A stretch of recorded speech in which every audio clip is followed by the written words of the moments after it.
We live. It's working. What's up, Yo, bro? Happy New Year. Happy New Year, man.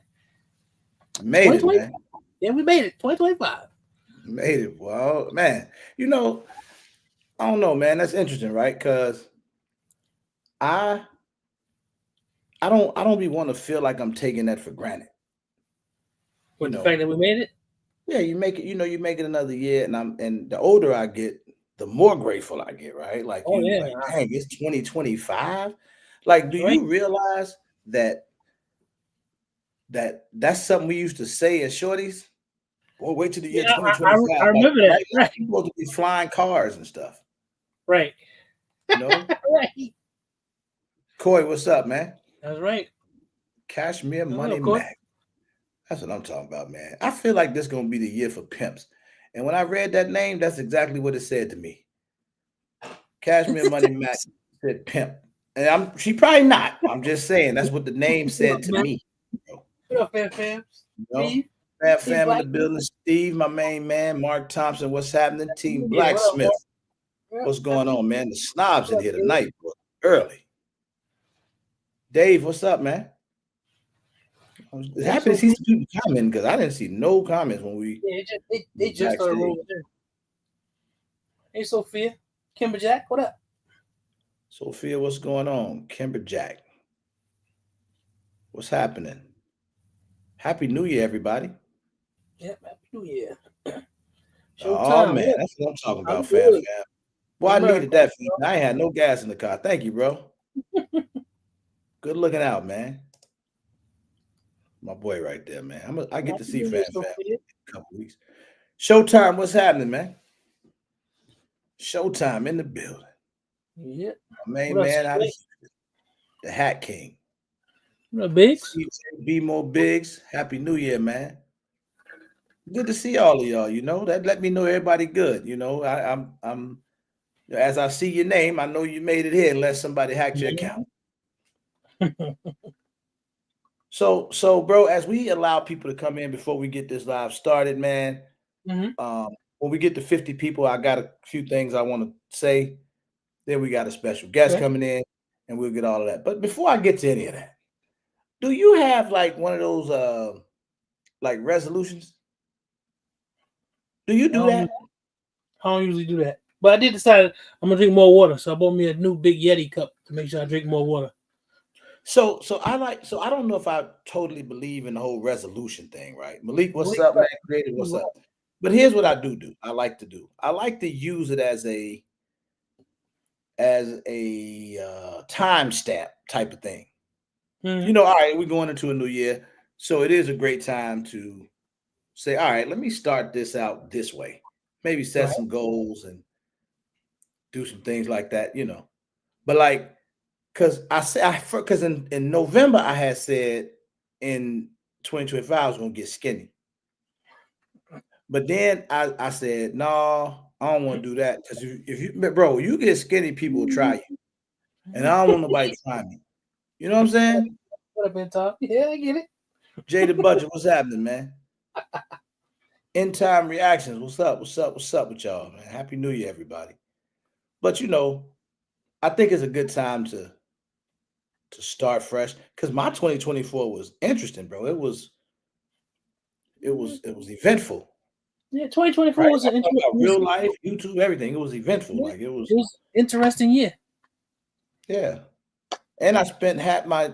I split the year. I spent half a year up north, half a year down south. Yeah, you did, didn't you? Yeah, man. Yeah. I learned on what up. Yeah, no resolutions, only Merch discipline. zone in the building. Jimmy Walker.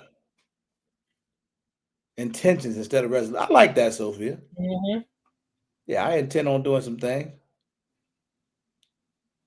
You said more ugly hats. No Ramsey, bad hey, what's stuff. up, brother? Happy New Year, man. Happy New Year, Ramsey. He said carry everywhere, get a big dog. People will try you. Hey, That's a lot what going up? on too, man. What up, Thomas? It's a A lot lot going going on on. in the world. Oh yeah, man. There's a whole lot going on. Boy, listen, it's Oh, crazy. It is crazy, right. man. I'm interested to see what 2025 holds, man. Rick G, what's to it? What up, Rick? Hey, Siege. CG Siege. Nikolai, what So up, man? yeah, I man. did. I saw I that, did, fam. man. I'll tell you one thing though, bro, that I definitely plan on doing, and it's starting actually tonight, and we just about at 50 people because I was gonna talk about this. So if y'all notice, we did I wanted to I want to start organizing the live streams more.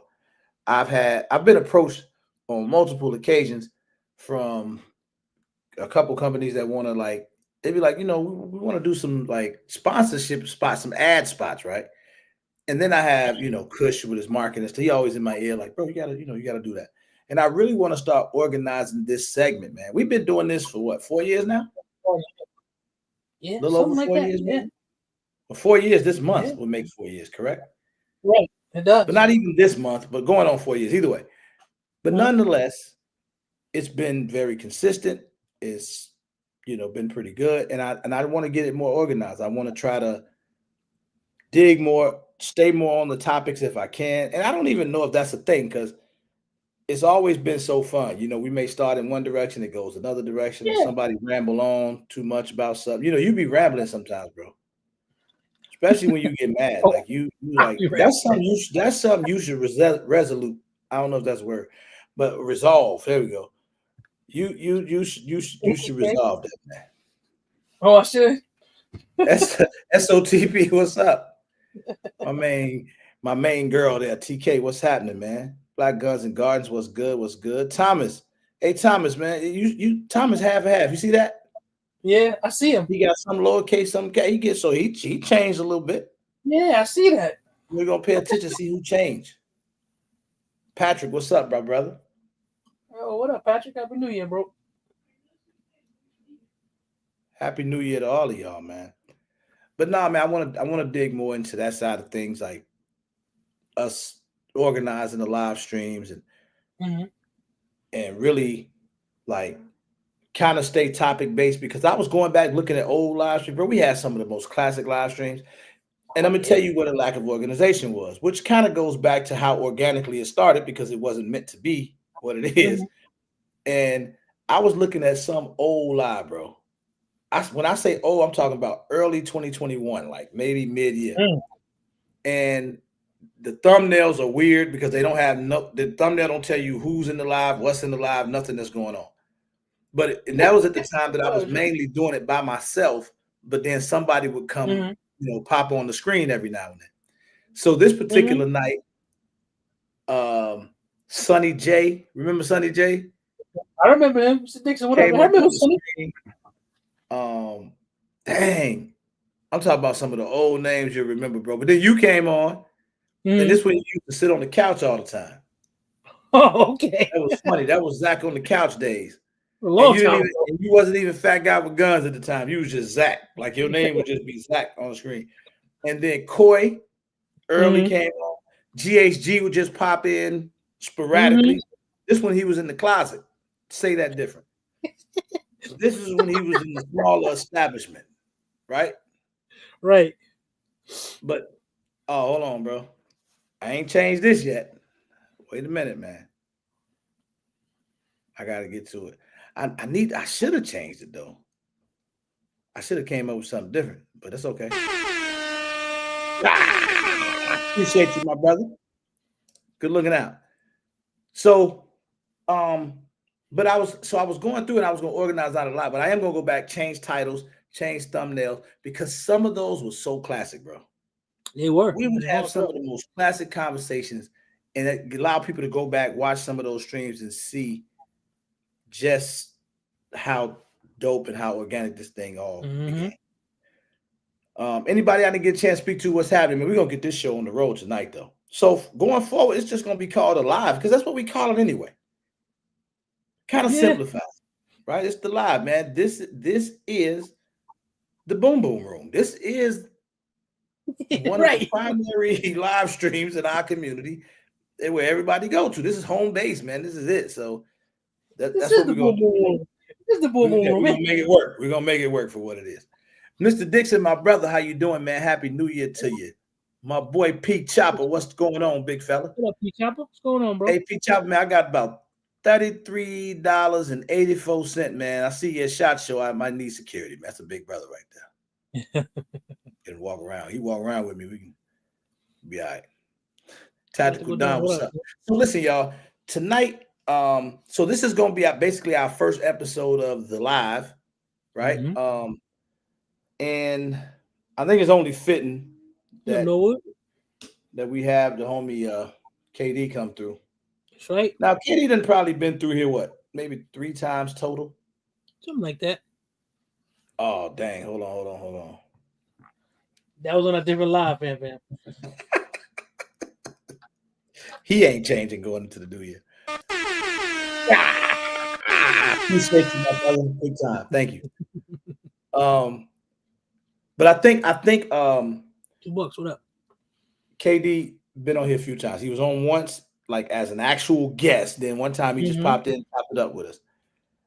But if he ain't one of the most informative, yet it's always entertaining as he informs and educates. True. But it's the thing that I like about him. Now let me tell you what's different with me. Before I even bring KD, he hear us. So when I say this, y'all know I ain't capping. Let me tell you the thing about this brother. Now I've probably been knowing him now a couple years. OG. And as I met him, I started talking to him. And I always find it interesting how other people, and I'm sure he'll go into this further, but I always find it interesting how other people see other people. Do that make sense? It does. What's up, Geneva? Like how other people will look at somebody, right? Like you can be somewhere because the industry small, you be talking and they might be like, "Hey man, I saw Kevin Dixie on you live," or this and that. And then somebody might say, and somebody said this to me. Like I thought it was funny. I didn't laugh at them. Inside I was laughing because they go, "Hey man, is he mean like that, bro? He be mad?" And I say, no. Like I say no. Like he ain't never came off to me. I don't know why people be so. They be odd and like intimidated by something. Like he do be looking mean as hell sometimes. I be like, "Hey, bro, you need to smile a little bit more. Just lift your shoulder up, smile a little bit." Because he do look like he be ready to still on the like just like in that moment. But like for me, I understand that we ain't got no issues. We brothers, we can talk, we can chop it up. Why would I feel away? But I think that be people that have their own vices, like they have their own thing going on. It's like I think this dude can see through me. Type of thing, you know what I'm saying? It comes intimidation at that point. But no, man, you're actually a cool guy, man. I don't know why people. I'm trying to help him with his reputation because he got that thing going on, man. He tough guy, tough guy, but he don't come off like that all the time. Right. No, it's all good. Hey, listen, man. I'm gonna bring bro on. We gonna chop it up tonight, but I want this to be as interactive as possible. Pedro, what's up, man? And let's learn from each other. And do like we always do. Mirror, what's happening? I will be speaking to everybody as y'all come in. Same OG. If I miss somebody, what's up? My bad. KD. What's going on, fam? What up, bro? I be doing my best with these intros, man. I just ain't that good at it. I ain't gonna lie to you, man. I've been doing this a while, but when I be trying to introduce people, I just try to keep it real. That's all I know how to do, man. Geneva? Is that Geneva, old blind ass? That is Geneva. What's up, girl? She felt around and made her way to the computer, I guess. Yeah, she just touched her way there. Right. Shanna, what's happening? What's happening, man? I hope y'all doing all right out there on that road. Yeah, KD Mackel. We had a good conversation back there talking, drinking, smoking. I enjoyed it. Yeah, man. I do think that's a thing though, bro. Like, I don't know. I don't think it's industry wide. I think people that know you, that know him, they don't have that thing. But I think when people don't know him and they get around, I be seeing them too, KD. I see it. Boy. I can look at him and be like, boy, why he look so trembly? Or I see somebody talking to him. It be brothers I know that's it, but they talk to him like they nervous, like they don't even sound like they self. I be like, this is what I say. I be like, nigga, you was just talking to me. Yeah, regular. KD walked up, you on this. What's wrong with you, man? Why are you doing that? Like, I don't understand it. Like, don't be that guy. You know, Man, you But it's know, all I'll be, good. I'll be, You gotta I'll straighten be that out. honest. Though, bro. You might need to smile a little bit more. I know. And you know, here's the thing. I've been having RBF since I was a little kid. I don't mean harm to anybody though. So it's, to me, I get why people say it, and I listen to critique by gentlemen like yourself and others who have said you need to fix that, right? So I do make a conscious effort to fix it. Like I am actually putting in the effort. That doesn't blow over my head. I put in a conscious effort to fix it, but I also balance it out with this. I believe, and this is not an insult to anyone. I'm going to be very, very clear about that because we all have our own roles in life. Every time he say that, he ruffles some feathers. I can't wait to hear it. Go ahead. But I did not come into this game where people would meet me in this arena, right? Because I dance in other arenas. But for this arena, when people meet me, I didn't come here to be a YouTuber. I didn't show up here to be cool and popular. I showed up to make sure we had a representation in the space, and it ain't a game. So I don't go to places, and I wasn't just always happy-go-lucky. I'm in marketing meetings. I'm critiquing companies. I'm just not the dude that's like, give me a thing. No, I need to be in your board. If you go back to my earlier social media, I'm one of the only people you can see in multiple companies, directors' board meetings, right? I was there to make sure, not just me, but we, along with several other brothers, I went by myself, we're trying to make sure that we had a space. So sometimes, man, you keep getting beat up and doors slammed in your face and you hearing some of this stuff behind the scenes. It's hard to smile. It's hard to be a SHOT Show smiling in front of a booth that you might be walking by. Somebody's like, yeah, man, these dudes cool with me. And I'm like, yeah, they cool with you in your face until you listen to their marketing plan and you ain't included, but they want your consumer dollar, right? So I wasn't always there for the games or the player, just being photos with people. I'm there to make a change. I'm there to be a change agent. So a little bit of that settled into my spirit, and I was so business focused. You ever just been focused on something? Like, yeah, you know, you're just focused. And I'm so focused on other things that a lot of people would see me and just be like, oh man, you know, he looked like he got an attitude problem. And then some people translated that into he thinks he's better than us. And for the people that had the mentality of, oh, he thinks he's better than us, I am. Absolutely. I'm better than you because I'm not there to be popular. I'm actually trying to make sure you and your family can eat off this game. Right? You're there for your selfish reasons. I'm trying to make sure the community can eat. You get what I'm saying? So from that aspect, yeah, I'm better than you. Absolutely. Right? Because I'm actually trying to help everyone. If you are there just trying to take pictures with all the popular people, then that's your own insecurities you got to deal with. Hey, it's a lot of them, man. It's a lot of them. Do that. And so that's just what it is. But I don't mean no harm to anybody. I am probably one of the most genuine people you can be, right? I'm never going to give nobody attitude. I'm not going to curse you out. I'll let you know if I don't rock with you, right? If you get a little bit too loud and, you know, you in too many circles or thinking too many of your little social media chat groups are private or whatever like that, and screenshots are floating around and I get to seeing enough of them, I'm never going. The internet is the internet, bro. I take that with a grain of salt when it comes to real life. It's not that serious to me. I wish somebody would have taught me that early.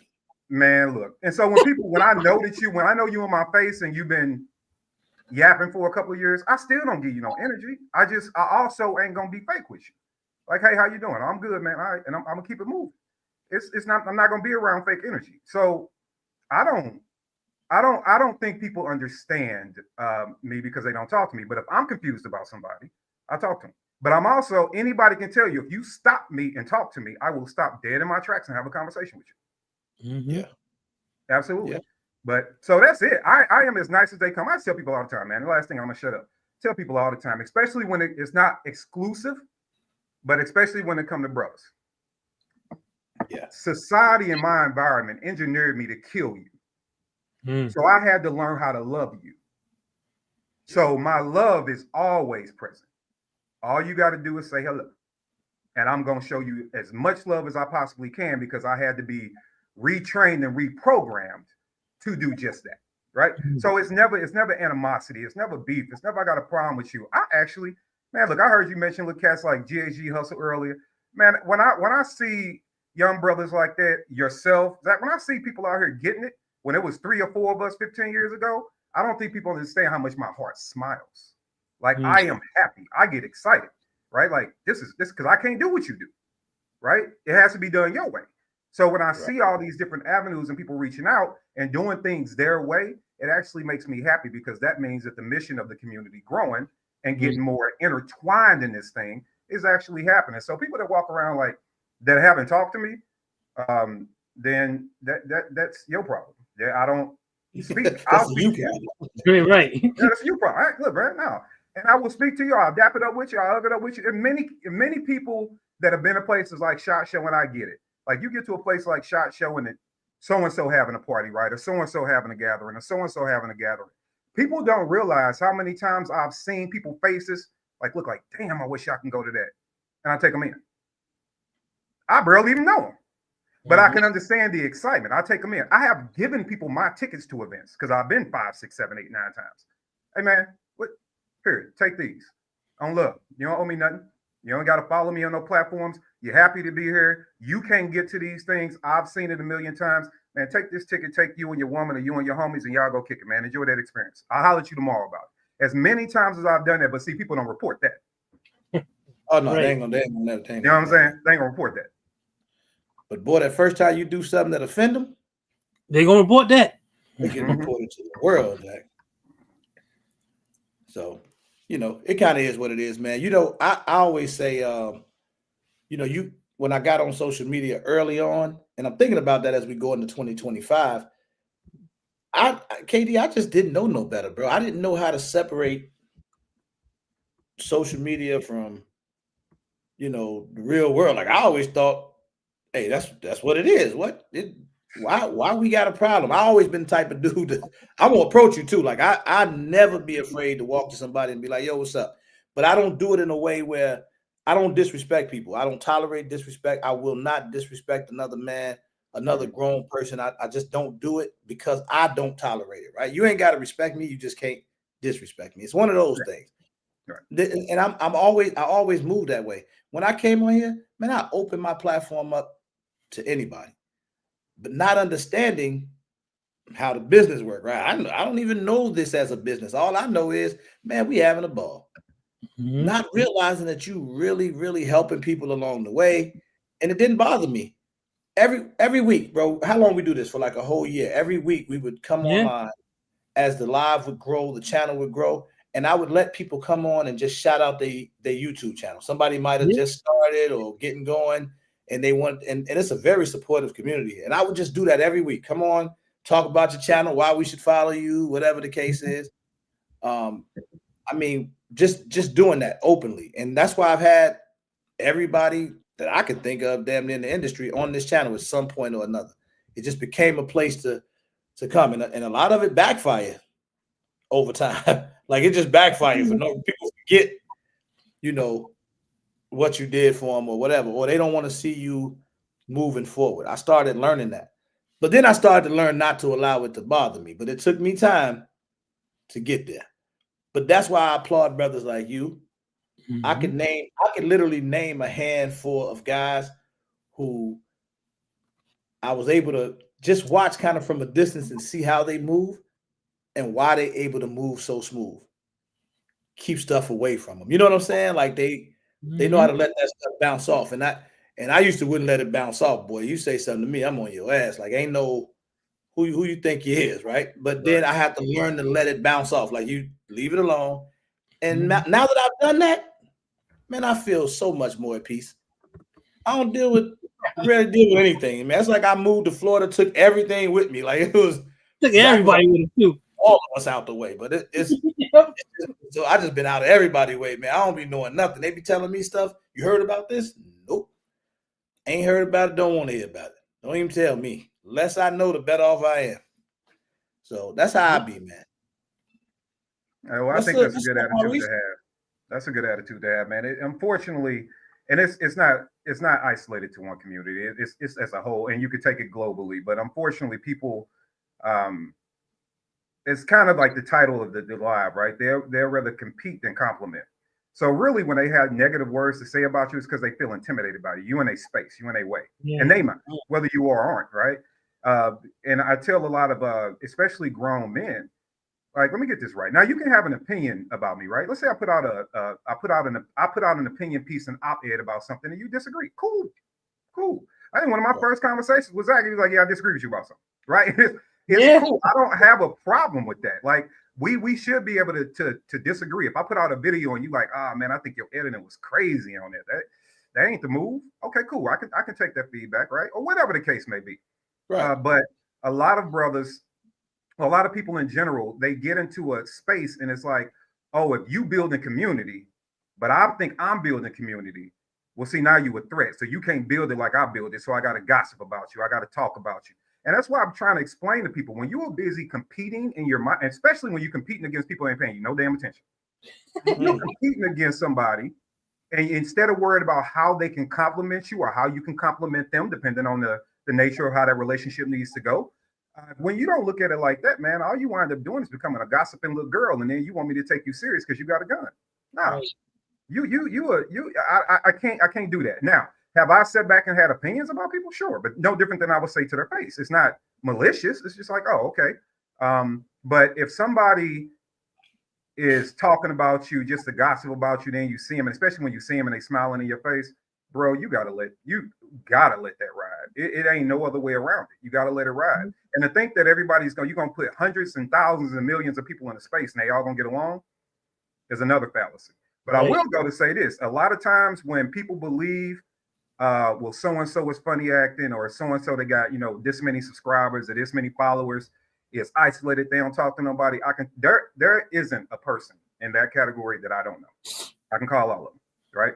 I've often been questioned why I deal with people that are new to the scene, right? But it's part of my mission a little bit. But even I had to cut back on it because I had a homie tell me years ago, one of the biggest in the game, tell me about 6 years ago now, your downfall is going to be you trying to pick other people up.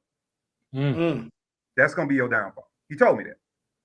And it almost happened. I stirred around the last minute, but it almost happened. So that's why a lot of people that have achieved and do have the knowledge base and do have the connections and know how and made all the mistakes and would love to keep you from making them and et cetera, don't step out because you got so many brothers just trying to compete instead of compliment. You can't even tell that man, I appreciate what you've been doing for the last 7 years or 10 years. Or, hey, man, I like the way you put this spin on it. I can do it better than him. You tell a lot of instructors. You ain't lying, man. I'm a better instructor. No, you're not. No, you're not. Your name ain't on national plex. Ain't no national institution calling you to help write curriculum. I got 3 of them. You do that, but why are you worried about that? What you should be worried about, when I look at people that can do things better than me, I am trying to learn from them. Hey, yo, marketing cold, man. How you do that? Hey, where you get that editing software from? If you don't mind sharing. Right. Man, your split times are ridiculous, bro. You got some tips for me? Matter of fact, I'm gonna come up train with you. What's your one-on-one session like? What's your 300? Got you. Don't worry about it. Right? I'm gonna go up and I'm gonna spend time with them and compliment those gentlemen or ladies in whatever their skill level is that's better than mine. But we don't do that, man. It's how can I be better than thou? And I think that's why a lot of people don't make it. I think it's a mistake too. And you tell me your opinion on this. I think it's a mistake that people make, adults in general, but especially brothers, even in this space, where you never know who knows who, right? You say it all the time. Like people might be thinking they're having these private conversations and then stuff gets back to you or whatever, right? Mm-hmm. I think it's bad I've always thought it was corny for a grown man to go talk bad to another grown man about another grown man. Right. Like to me, that's got to be the weirdest thing because where we come from. That's different. Like we don't even move like that. Mm-hmm. You can't find nobody that knows me, especially in this space, but hell, not even in the real world. Man, if I got something to say about somebody, I say it to them, hey, and I never say nothing about you that I won't say to you. That's just me, right? And I ain't gonna be around here, hey, KD, man, I don't mess with Zach like that. So I don't know, bro. Don't mess with that dude, man. He be tripping, he do this. You can't get me to do that. And it's people I really don't deal with, but you can't get me to badmouth them to nobody else. Like I'm not doing that. I'm not going around trying to get people to not rock with somebody else or whatever. And on the flip side of that, if you're the person on the other side receiving that information, I think that's a little clownish too. that somebody could come to you and say something. Somebody come to me and say something about KD, and all of a sudden now I'm gonna start acting funny toward KD because this person said Right. something. Hell no, I'm looking at the person that said it to me funny. Right. Why would you bring that to me? Like, bro ain't did nothing to me. We don't got no issues. You know, that type of thing. You don't think that's a little weird that people do that, bro? I mean, man, I do. I just think it shows. So I had to learn a long time ago that when you start reading people, the problem isn't who they are. It's the problem that you're allowing who they are to affect you. So once I start seeing individuals moving and acting and acting a certain way, man, instead of saying that ain't, I don't, or that's not how I came up, anything like that. Okay, I don't know who your mom and them is, but I'm gonna need for that whole attitude to stay over there. And then I just move accordingly, because only thing they can say later is you funny acting, or you know, you don't deal with, or you this, you that. And guess what, man? As many times in my youth anyway, that somebody would talk about me and I put hands on them. And you know, it took one of the guys on the block to tell me, you know, the only way you're gonna get somebody to stop is to kill them, right? Get them to stop talking is to kill them. And then I thought about that later on in life. I was like, that ain't even true. I get what he was trying to say. That ain't true, because you know what? They done already told 6 people the same thing, right? So if you kill them, now you got 6 other parrots that's saying the same thing. They done told 6 people a piece. So when you gonna stop killing? You know what I'm saying? You gonna have to kill everybody. So you can't stop that. So I just let them talk, man. And in this space, I've always echoed this, and y'all will get what I'm saying. There are nobody in this space in general needs to be clashing with each other. Every time I see somebody talking about when they see this person, when they see that person, and I mean across the spectrum. It ain't limited to one space. Across the spectrum, I'm like, that's kind of silly. But we already know who really can't afford to do that. Yeah. Get what I'm saying? If I say a certain thing, is different than if Humble Marksman said. Get what I'm saying? If I say that when I run across you and me and Zach in the middle of whatever show having a conflict, that's a little bit different. Because there some people, not all, but some are waiting for us to fit the stereotype.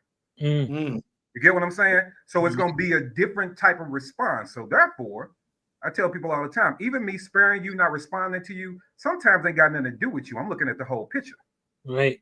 Right? Because what I do could affect something down the line for somebody else because of someone's perception. Right? So I'm not about to be arguing with you and clowning with you and ruining this for everybody else, man. Look, one of the proudest moments in my life, and this is when I really had to let it sink in, that you got to have a more forgiving heart. You just got to move mature. It's this picture right here behind me. That is when I stood on the nation's capital and had the same view as King. That's King on top and me on the bottom. When I had the same view as that man, and I got a chance to talk to thousands of people and educate this country about 1921 in Greenwood. When I got a chance to educate them about the perspective of a whole group of people in this country and for them to receive it in a way. And I watched that crowd get quiet, and I had people standing in line for an hour and a half to talk to me about the perspective and how they never got to understand America through our eyes. See, I'm permeating and reaching people in a different way. So I can't feed the stereotype while I'm trying to press forward the growth and progression of us. Right. So therefore, say what you want to say about me, fam. Say whatever you got to say. Do me a couple of favors. Don't think that if I hear about it, I'm going to play fake in your face, and don't put your hands on me. We good. That's it. I'm with you. I like that. And you always come with some good shit too, man. You got that. You got me with the purpose over popularity. That was dope. And now we got this competition, you know, versus compliment. This is getting good, man. You should write a book with these quick phrases in there, because they meaningful, they be deep. I think that it goes a long way, man. But like I say, I just had to learn. But now I love the way I'm moving now. I'm meeting more people, man. A lot of good people, man. It's way more good people than there are, you know, people that's being weird. Everybody don't have an agenda in the game. I take that back. Everybody has an agenda, but it's not an agenda to hurt somebody else. Right?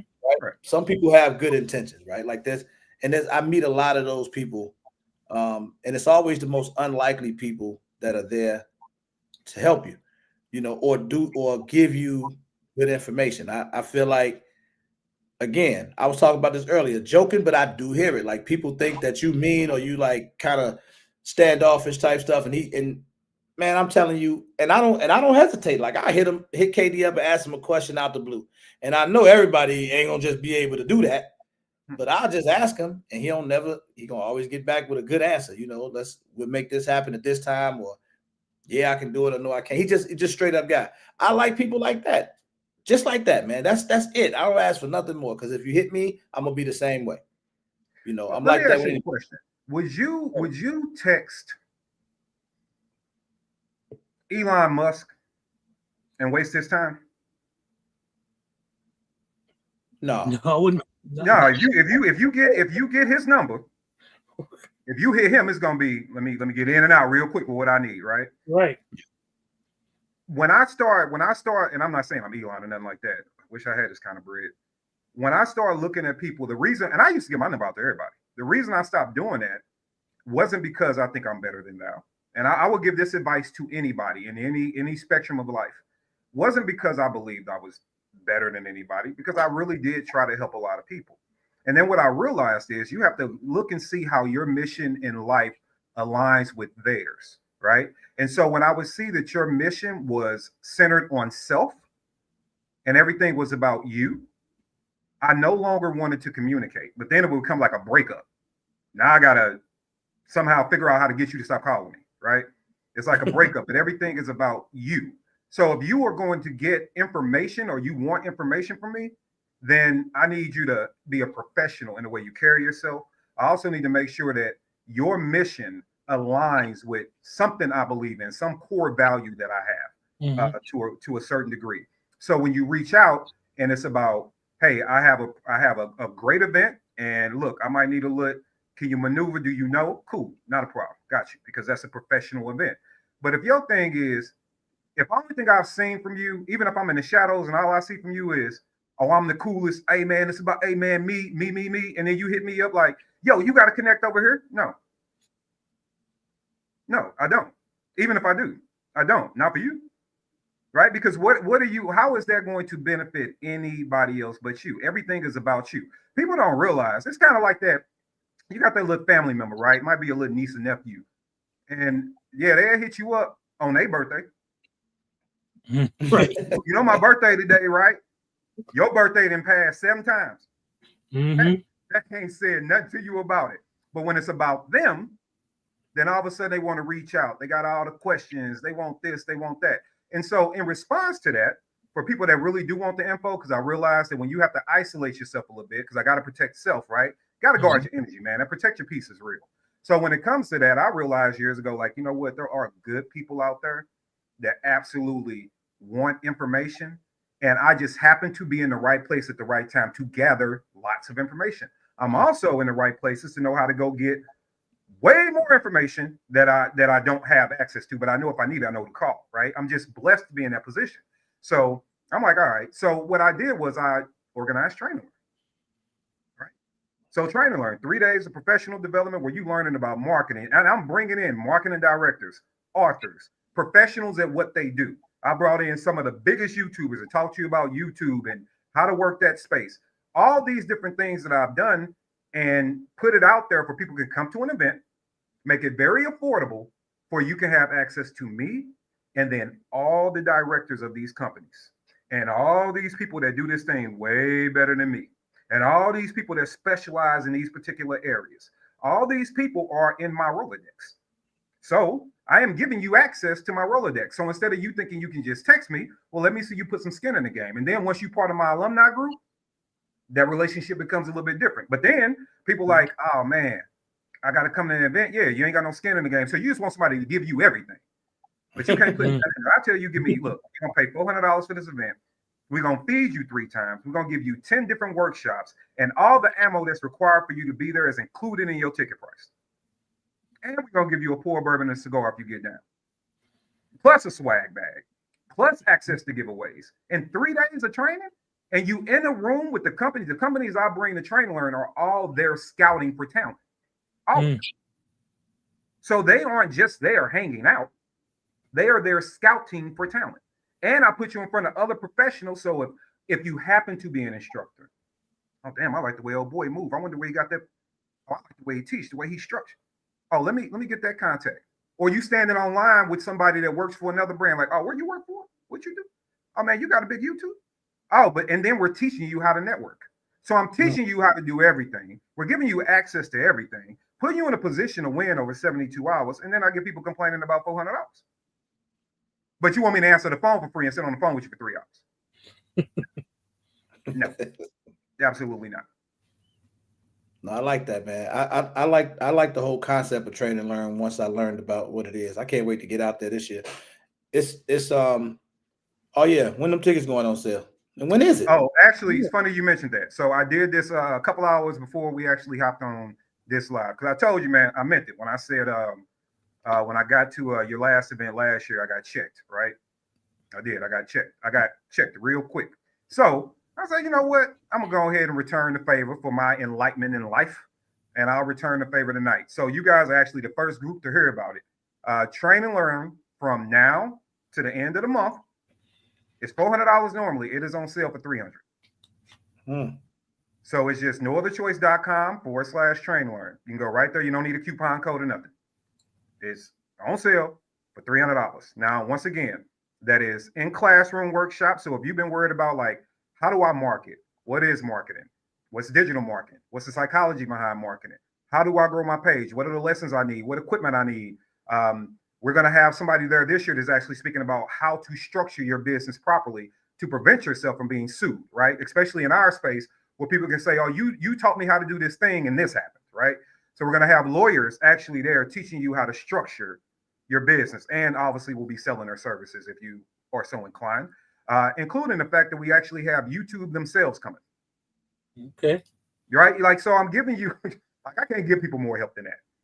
And on top of that, we're going to put you in front of, right now, I guess I can softly say it, we're still waiting on the final commitment. I know we got one working on the second one. It should be wrapped up in a couple of days, but we have one of the largest gun manufacturers in the country sending 2 of their instructors down to actually run some of the instruction. We have 2 soft skills as well. I'm not going to reveal what those are yet, but they'll be good and fun. So you'll get a full day of workshops. You'll get a full day of training on the range. You'll have a night vision experience. You'll be fed 3 times while you're there. You'll get access to all that good old jazz and an entire network, entire community of people that you can start dealing with, including being in front of all the sponsors themselves. So it's down in Atlanta, just south of Atlanta. And it is May 23rd through the 25th of 2025. And it's $300. I would advise, because when it come off sale, I ain't putting it back on there. So I would advise, go ahead and grab your ticket, figure out travel accommodations and all that crap later. Just go ahead and get your ticket. We're going to put up the hotel. We're working on some better deals with the hotel. We should have that up in a couple of weeks. But right now, just go ahead and get your ticket. Come down and kick it, because I really want people to get this game. And we do limit train and learn to 60 people. Okay. It's limited to 60. Once we sell 60, we're done, because we got to have that proper, student teacher ratio for people can actually, absorb and learn from what's going on. So once it's sold out, it's sold out. So I would highly advise you get in it. This is everything that people say. I want to go to SHOT Show, or I want to go to NRA, and I want to hope to stand at the booth and talk. That's cool. And you might be a naturally good salesman, but everybody ain't. We teaching you how to actually do those things. Most people don't even know what you should be asking for when you ask for a sponsorship. But we're gonna talk about that this year. I don't even be knowing. That's why I can't wait to get the training. I don't know. I just be myself. I don't know. And we put numbers out there. I mean, we'll put numbers out. And now we're not always gonna tell you what company spent it. Don't get me wrong. But there are different ways to organize different things. Here's some insight for you. There's a brand, and maybe or maybe not, I'm wearing their onesie right now. Okay, let's just say that. There's a brand. Even mention that, man. Yeah, you like the hey man. Hey, let me tell you something. I'm secure within myself, brother. I hope so, bro. Because that was the only thing that has bothered me so far tonight. Bro, you don't got a onesie? No, I don't got, especially not no bright ass red one like KD got on right now, bro. Hey, man, don't be knocking the color. First of all, my company color is red and black, and second of all, it's great. It's a snowman with an AR, man. They don't get much better than that. You're knocking my style, man. But this brand, Brownells, I got mad love for them. When I was years ago, I was sitting in a space, and I was sitting in a space. I'll just tell the story. I was sitting in this when it comes to learning from people.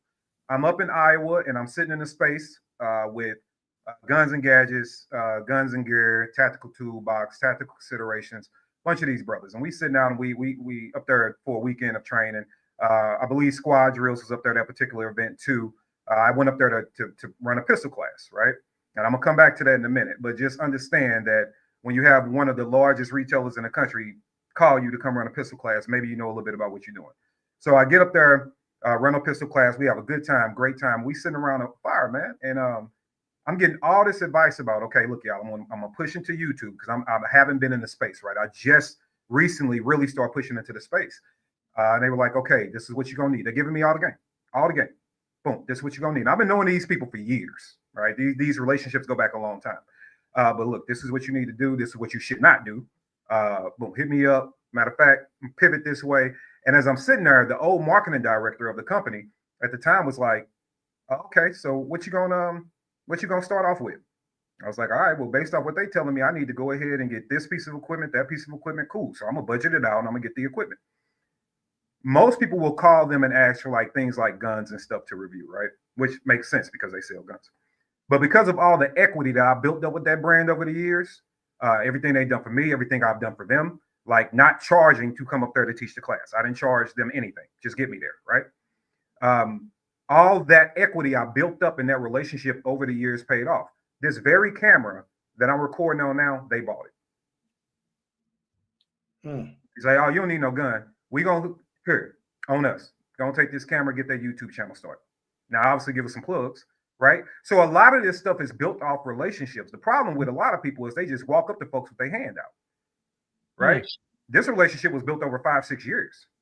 It wasn't just no, hey, give me this, and they offered it to me. Like, yo, this is what we're gonna do to help you out because we want to see the space grow. We would like to see you in the YouTube space. So this is how we're gonna help out. And then I went out and equipped it myself and then bought another one and bought a third one and all that. But they are the ones that got me started. So you're gonna say that they sent a lot of them on my YouTube channel because you know I had the people giving me the game and I had the company backing me up. That's dope, man. That is dope. Brownells is good, man. I actually give them a lot of love, man. They show me a lot of love. Mm-hmm. I ain't in there like you, but they definitely show me a lot of love, man. Shout out to Roy. Roy when he was there, man. Roy is a good guy, man. Yeah, it takes.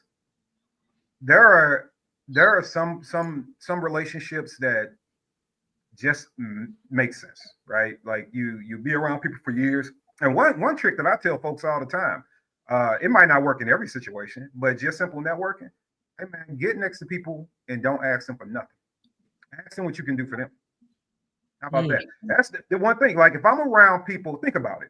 You going to hang around. Here's a piece of game for everybody. When you go into all these shows, I don't care if you deal with cars, comic books, beauty, I don't care what it is. Once you go to these shows, these networking events or these days or event days or whatever your industry has, right? When you go to them, can you imagine how many people have asked the marketing director for free stuff that day? Oh yeah. Just that day. Can you imagine how many emails they got before that day? How many emails they get on a regular basis? What they social media being flooded with? One of the things that I do is when I meet people naturally, I'm not setting them up or plotting them. When I meet them naturally, when I do get to the point of what we can do, normally I'm asking them, hey man, what can I do for you? Yeah. And sometimes they sit back like, say, hey, what can I do for you? I'm connected with the consumer base. I'm in front of regular people all the time because I'm an instructor, right? I'm a trainer. So I'm always with people. So do you need some advice? You need to know what the word is on the streets. You need to know what trends are in training. Like, is there any information I can provide you? I'm also connected with every YouTuber from the big platforms to people that just started yesterday. Like I try to have at least 1 or 2 plugs in each medium of that. Is there any information I can give you? Is there any way I can hit? Matter of fact, don't even answer that right now. Here's my number, here's my card. You hit me up. And sometimes they just hit me up and just chop it up. And then the next thing you know, it's like, man, what can we do for you? And then it's like, no, what can we do for each other? And you work those relationships accordingly. But walking up with your hands out, how many people be bragging coming back from whatever show? Yeah, man, I got so-and-so card. Bro, if you got 10 cards, one of them might get back to you. Let's keep it a book. That's just what it is. It's just like going out to get 10 women numbers in one night. you might like one or two of them. One or two of them might actually return your text. The other 8 gonna be asking you who you are. They forgot about you already.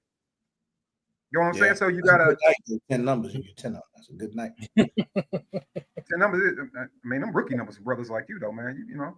I mean, back in your old days, before you know, back in your old days, you know. I get a number 9. It's over with. Party over. So I just want to see. I want to see everybody start playing the game a little bit different. And then once you get to, you know, you get to a point, then and you play that in a few years, you ain't gonna have to call nobody. They're gonna be calling you. You're gonna be turning them down. Like I'm just booked. I'm sorry.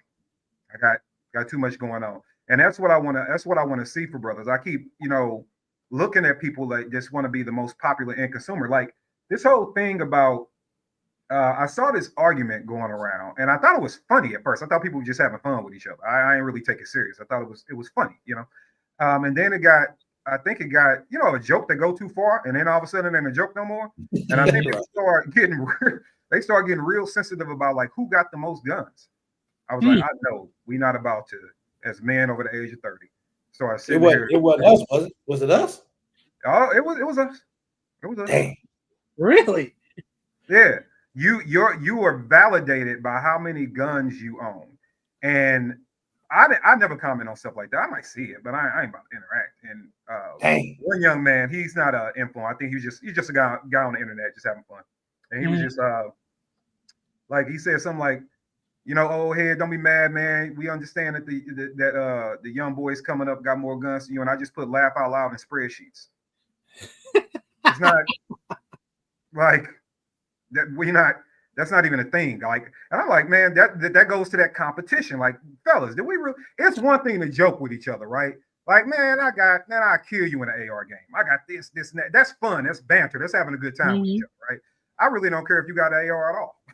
You know, we just gonna have fun with it. Matter of fact, I have got people going about how their gun was better than mine. I don't even own the gun they talking about. I'm just talking. I'm just having fun, right? I just want to have fun sometimes. So when it's fun, it's fun. But when I start seeing people get serious, I'm like, bro, like, why? Is that what it is? That's when I start realizing, like, so many people are here to compete. You didn't get validated in high school. Right. Damn. Right. Yeah, like, what is wrong, man? Ruffle of a feather. You just ruffled somebody's feather. I don't know who. Right. Somebody. Tampa Gunworks said it perfectly. The more you own, the less you shoot. Absolutely. So, I just want people to get back to having fun, man. And that compliment versus compete, like everybody's not going to be your people. You're not going to get along with everybody. That's just the way the world works, right? But once you find your people, whoever your people are, you know, you like the way they move, you like the way they dress, you like the way they talk, you like how they do their thing, whatever. When you find that, compliment. Yo, how can we compliment? I ain't trying to compete with you, man.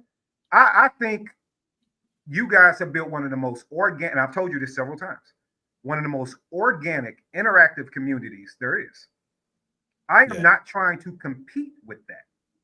I want to compliment it. Mm-hmm. You need? Cool. I want to see it grow, right? So whatever I can do, I want to compliment it. Hell, I'm a part of it. I'll be hopping in the comments every now and then. I want to have a good time too, right? Because it was refreshing to me. I don't want to compete. Now what I'm going to do, all of a sudden say, oh, I'm going to go build a community just like that. I can do it better than them. That's stupid, right? Find a way to complement each other. And then you will see that your network will grow and it'll be more authentic and genuine, right? You'll start to notice that people will bend over backwards to help you, right? You'll start getting all the connections you want if you can just compliment and figure out where you make it in the space with these individuals that are already doing whatever they're doing. One thing I haven't said on this, with the YouTube thing I'm pushing this year, I'm like, all right, as long as I know that you're serious, you can't be somebody I don't think is professional when it comes to handling guns. Let me put that out there. But if I think that you were safe on the range, then I'm reaching out to people, and I shocked a couple of them. Like, yeah, I want you to be in this YouTube video with me. Right? What? Yep. Why not? Why not? We both get on there and give our opinion, right? I'm gonna be traveling the country, hopping in other people's videos, and if somebody's like, man, I don't even know how to do YouTube. I don't even know how to really rock that or work that. Cool. If I think that you are trying and I see you put out 1 or 2 videos, and I might hit you up. Hey, on your time, your dime. But come out to the range, man. I'll show you how to talk in front of a camera, how to work a camera. You know what I'm saying? How to be confident, how to get your shooting angles right. if you're willing to put the effort in. But that's me trying to complement the game.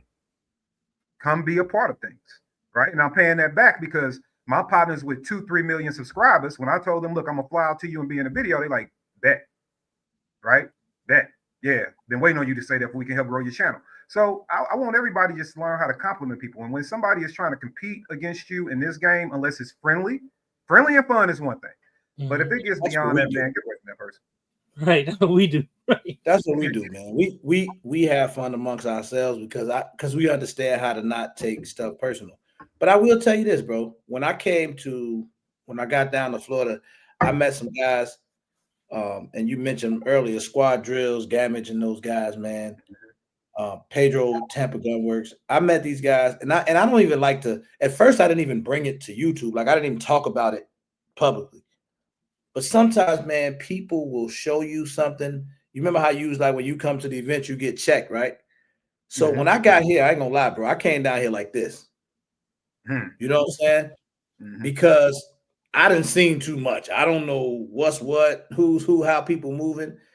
But when I tell you, man, that every guy that I've met down here that I've come across, and I always specifically shout out Gamage because a lot of the stuff that he did, a lot of people just wouldn't. People ain't always built like that. Like sometimes, like somebody not asking you for nothing, a brother that's got a wealth of knowledge who's been around this game for a long time. He knows some of everybody. You know what I'm saying? And he had no problem putting me on to anything I needed to know. And even when I was hesitant to ask, because I can be that way sometimes, he almost wouldn't allow me to be hesitant. He'd shoot me a text and be like, hey, bro, did you find some ranges? Here go a list of them right here, man. Go check these guys out, these guys. This is where I go. Talk to this person. Tell them this is what you need. They're going to help you out. Here go gun stores I frequent. These got the best price. These people got the best selection. This is what they do. If you don't have a workbench at home or you don't got this, man, come to my crib. I got a whole room set up, whatever you need. And when I say he truly meant it when he said it, he meant it, bro. He didn't act it on everything he ever said. And I'm forever grateful for that, man. I appreciate that, brother. He's a good guy. And again, Pedro of the Tampa Gunworks, I was trying to get to Pedro to get some porting done. We're always looking for people to do that type of work and whatever. So when I got down here, I reached out to him. And what was funny, the dude, he did not talk to me about no work at first. The first thing he did was invite me to come out to a thing that he was sponsoring. Like, I like to meet people in person and see who I'm dealing with. But I thought that was real. I'm like, I respect that. So I got out, spent the day out there kicking it with him, chopping it up with him. And it's cool, man. I could talk crazy to him, man. He be looking out. He come in here talking crazy, and he a cool dude. You know, and that's how, to me, that's how relationships are built. And we don't have an angle to compete on. Right? You take guys like Gamage, he in a whole different realm. Like he do something completely different. There's no need to compete. We can totally complement each other. I got one of his guns now that I really don't want to get back, KD. He let me hold it. I let get a man his gun, bro. But no, it's just love, man. Like these guys showed a lot of love, man. All the squad drill guys, every guy that ever met, all of them good. And they can shoot their ass off. Solid group of guys. Absolutely. Yeah. And they open up like, bro, like anytime you need to, we gonna do some content, you just want to go shoot, you want to do whatever, man. They real cool people. So I know it's really good people in and around this industry. And I've met a lot of them, man. And that competition thing, and let me speak on that. Because I be living up to my name. I be on some super regular stuff. So to me, I never really worried too much about what somebody else got, or I don't even think like that. To me, I'm more into if it's something I need to know, or I'm trying to learn or get better at, or see how something is, I'm into sharing information, like exchanging that info back and forth, or putting something out there that we all can gain from, right? Like you might say something. I remember one night you was in the live and you talked about the VP9, right? Ever since you mentioned that, now I'm always picking people's brain about VP9. I want to get one. I want to get my hands on one. I love the PDP. I love the Echelon. I love certain guns. This is just type of stuff I want to learn about, get better at. I I pick Zach Brain, Roadblock, guys that's in this community, even Pedro, all these guys. And I always like to hear what people, how they feel about triggers. We had these different debates and arguments, you know, because I've been around other competition shooters that shooting stock M&Ps, stock Glocks, and I'm talking about shooting their ass off, right? Mm-hmm. So I'll be like, where are we? What's good? Is it all subjective? Is it all preference? This is stuff that regular people want to learn about too. I don't know if you was listening the other night. I thought we had one of the dopest conversations, and I want to do a live that I dedicate to it because it was that very thing about preference and subjectiveness, right? Mhm. And I was telling Zach about, I think the average gun owner, not people that's in our world, in our space. I'm talking about somebody that's away from this, just an average everyday gun owner. Don't think about half of the shit that we think about. Mm-hmm. Trigger weights, grip textures, serrations, ports, rifling, all this stuff the average gun owner does not think about.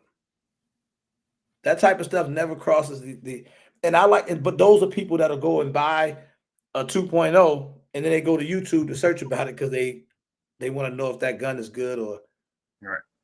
you know, or what other people are saying about it. And that's where I think I become relatable in terms of YouTube content. I like to relate to the average everyday gun owner. To me, that's my niche. Like it's either going to be new gun owners or the average everyday gun owner, people that's still finding their way in the space. Now, I do get the privilege to know guys like yourself or guys that's way more experienced than me, and I can learn. Now they can come in these live streams and get even more information. Mm-hmm.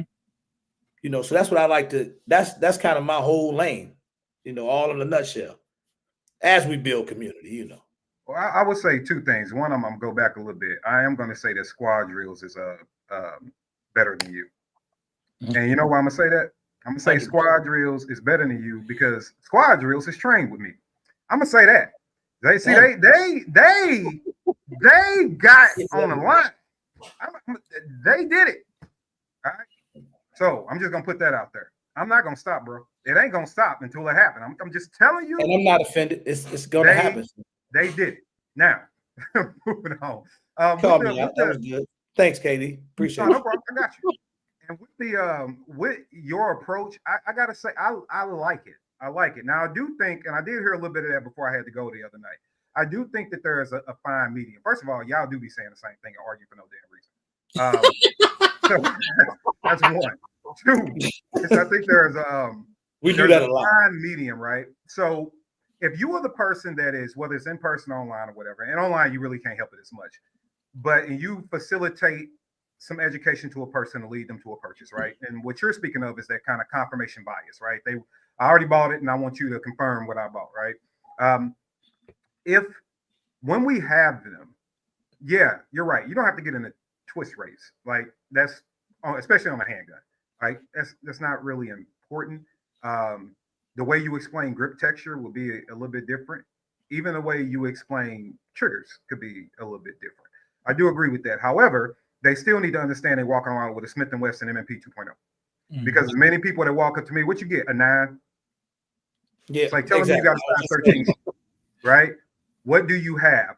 Should they understand and be educated enough to know what red dot they got on top of it? If they do, they should know if they can put a light on it. They should know if they got a good holster for it, right? So I think there is a fine balance in a medium that when we're educating people, we consider your audience, right? Rule number one of public speaking. Consider who you're talking to. So yeah, if it's somebody I know they got 1, 2 guns, and that's about it, then I'm going to educate them a certain way, but they'll still leave informed about their decision, right? But normally when I'm helping people do that, I start off with them and then I tailor their gun to them. What's your budget? What's the gun for? Et cetera, et cetera, et cetera. When you walk through that. And then I tailor the gun to them and I make sure that they understand like, hey, this is what you have. This is how much, if you lose magazines, you're looking at this much money. Right, your magazines are important. You want this gun, if you ever decide you want a red dot, it does have red dot capability.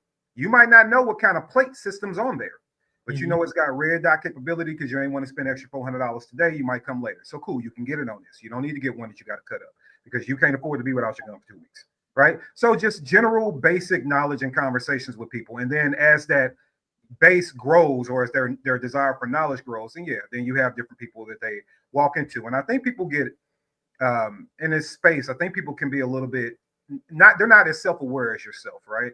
It's like, this is what I do and this is who I want to reach. Cool. I know me and I know who I want to reach. And then there are people, I've listened to people go into reviews about stuff, about a widget, and they getting into the type of soldering that was used and how long the metal was cured and what the chemical response. I'm like, damn. Yeah. Right. So it's all kind of different happens. levels. And I just think we all got to be appreciative of what we bring to the table, because just because you're helping the regular gun person that's going to own 1 or 2 guns doesn't mean that somebody that owns 10 guns still isn't going to value your opinion, right? And then there are people that will own 1 gun, but then they'll say, okay, I appreciate RGG and Zach and his squad bringing me into being a gun owner. Thank you for welcoming me to the community. But then when you introduce me to somebody like me, I'll be like, yeah, welcome. Absolutely welcome. High five your neighbor. Now let's make sure that you're not a liability with that gun. Mm-hmm. Right? You know what I mean? Like, now let's keep walking you through this journey, right? But everybody's role is important. That's what cracks me up. And you see it a lot you think the reviewer space is bad. The teaching space is horrible. Like, people are so insulted by saying, I am a concealed carry level course instructor. That's what I do. I tell people all the time, if you be honest with yourself, 95% in this industry should just be teaching concealed carry courses. Because you can't shoot. Let's just keep it a buck, right? You should be teaching those courses. But however, being in those courses, tell me that the person that's facilitating that information to that person that's going to be walking around in the real world, the information you give them could keep them out of prison. Yes, information you give them could keep them from pointing a gun at somebody that don't need a gun pointed at them, could keep them safe at home. So convince me that you're not important. Your role is very important, right? That you are the first step of them getting professional information before they go out into the wild, right? It's very important. And then you have people that teach at a different level, but everybody wants to be in whatever their space is, man. Everybody want to be this super duper rock star, man. Jeezy got a line in The Real Is Back 2.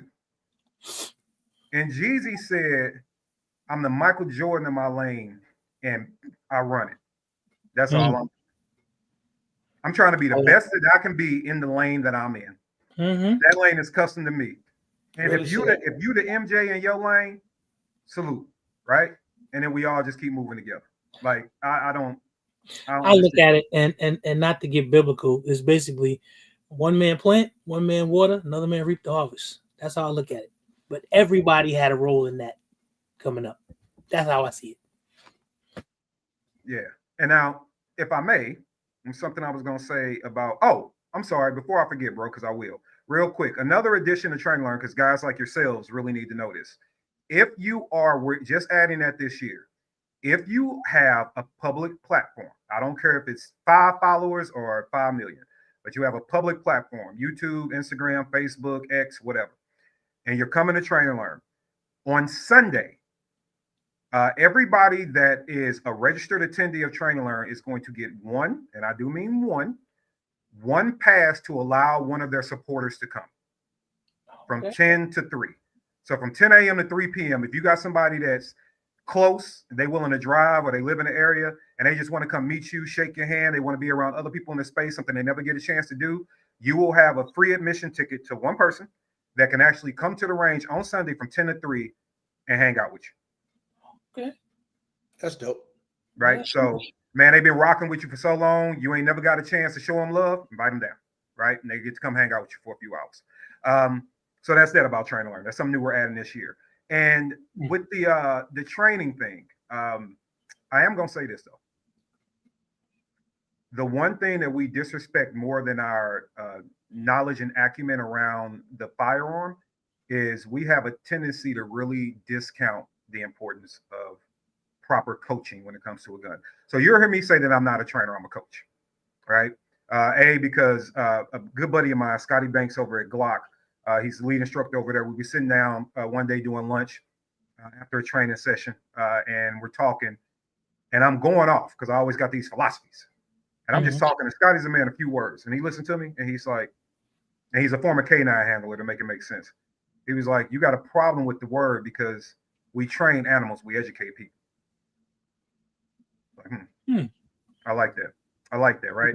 And then the further I looked into it, I started looking at these definitions. Everybody like, I'm an instructor. And that's cool. I get the point. Don't get me wrong. It's not an insult, but I consider myself a coach. And we have to get to the point to where we somehow make it cooler for people to train. Because I'm gonna tell you, and I say it with love, there are different skill levels to this thing, and I wish people would pay more attention to that. You got all kind of things you can get into: the defensive, tactical style shooting, competitive style shooting, marksmanship competitions, extreme long range competitions. There's so many different things that you can get into and have a good time with, and everybody's a specialist in our own areas. However, we poo-poo on training and make it seem like it's not a thing, because we have a tendency to think because we can load a magazine, rack a slide, and make a gun go bang, that you can shoot. But I can put a 10-year-old in a car and they can make it move down the street. Doesn't mean they can drive. Right? So people get insulted when I say things like, they're like, oh man, I don't need training, I can shoot. And I'm like, you can't shoot.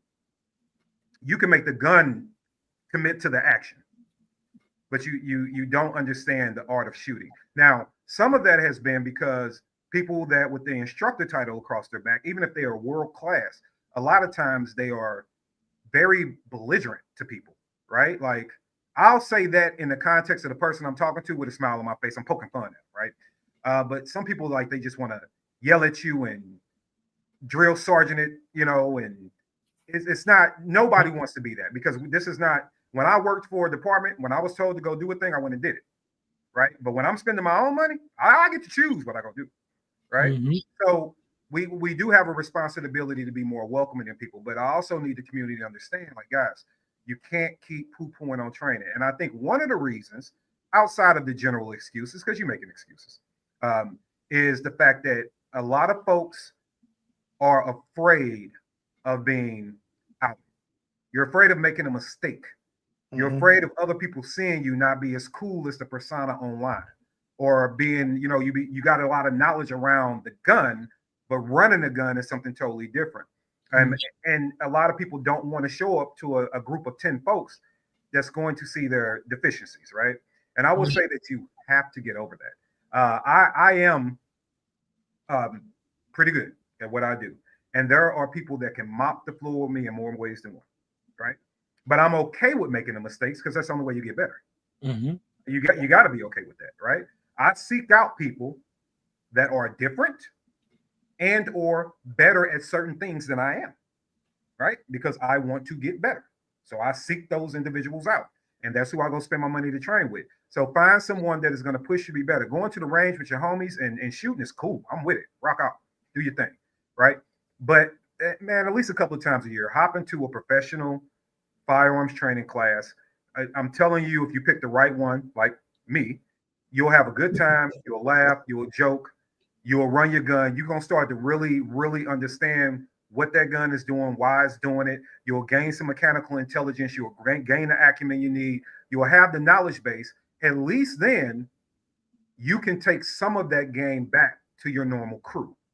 And you can slowly start educating them and getting them better. But we got to stop poo-pooing in the face of training and making it seem like it's irrelevant.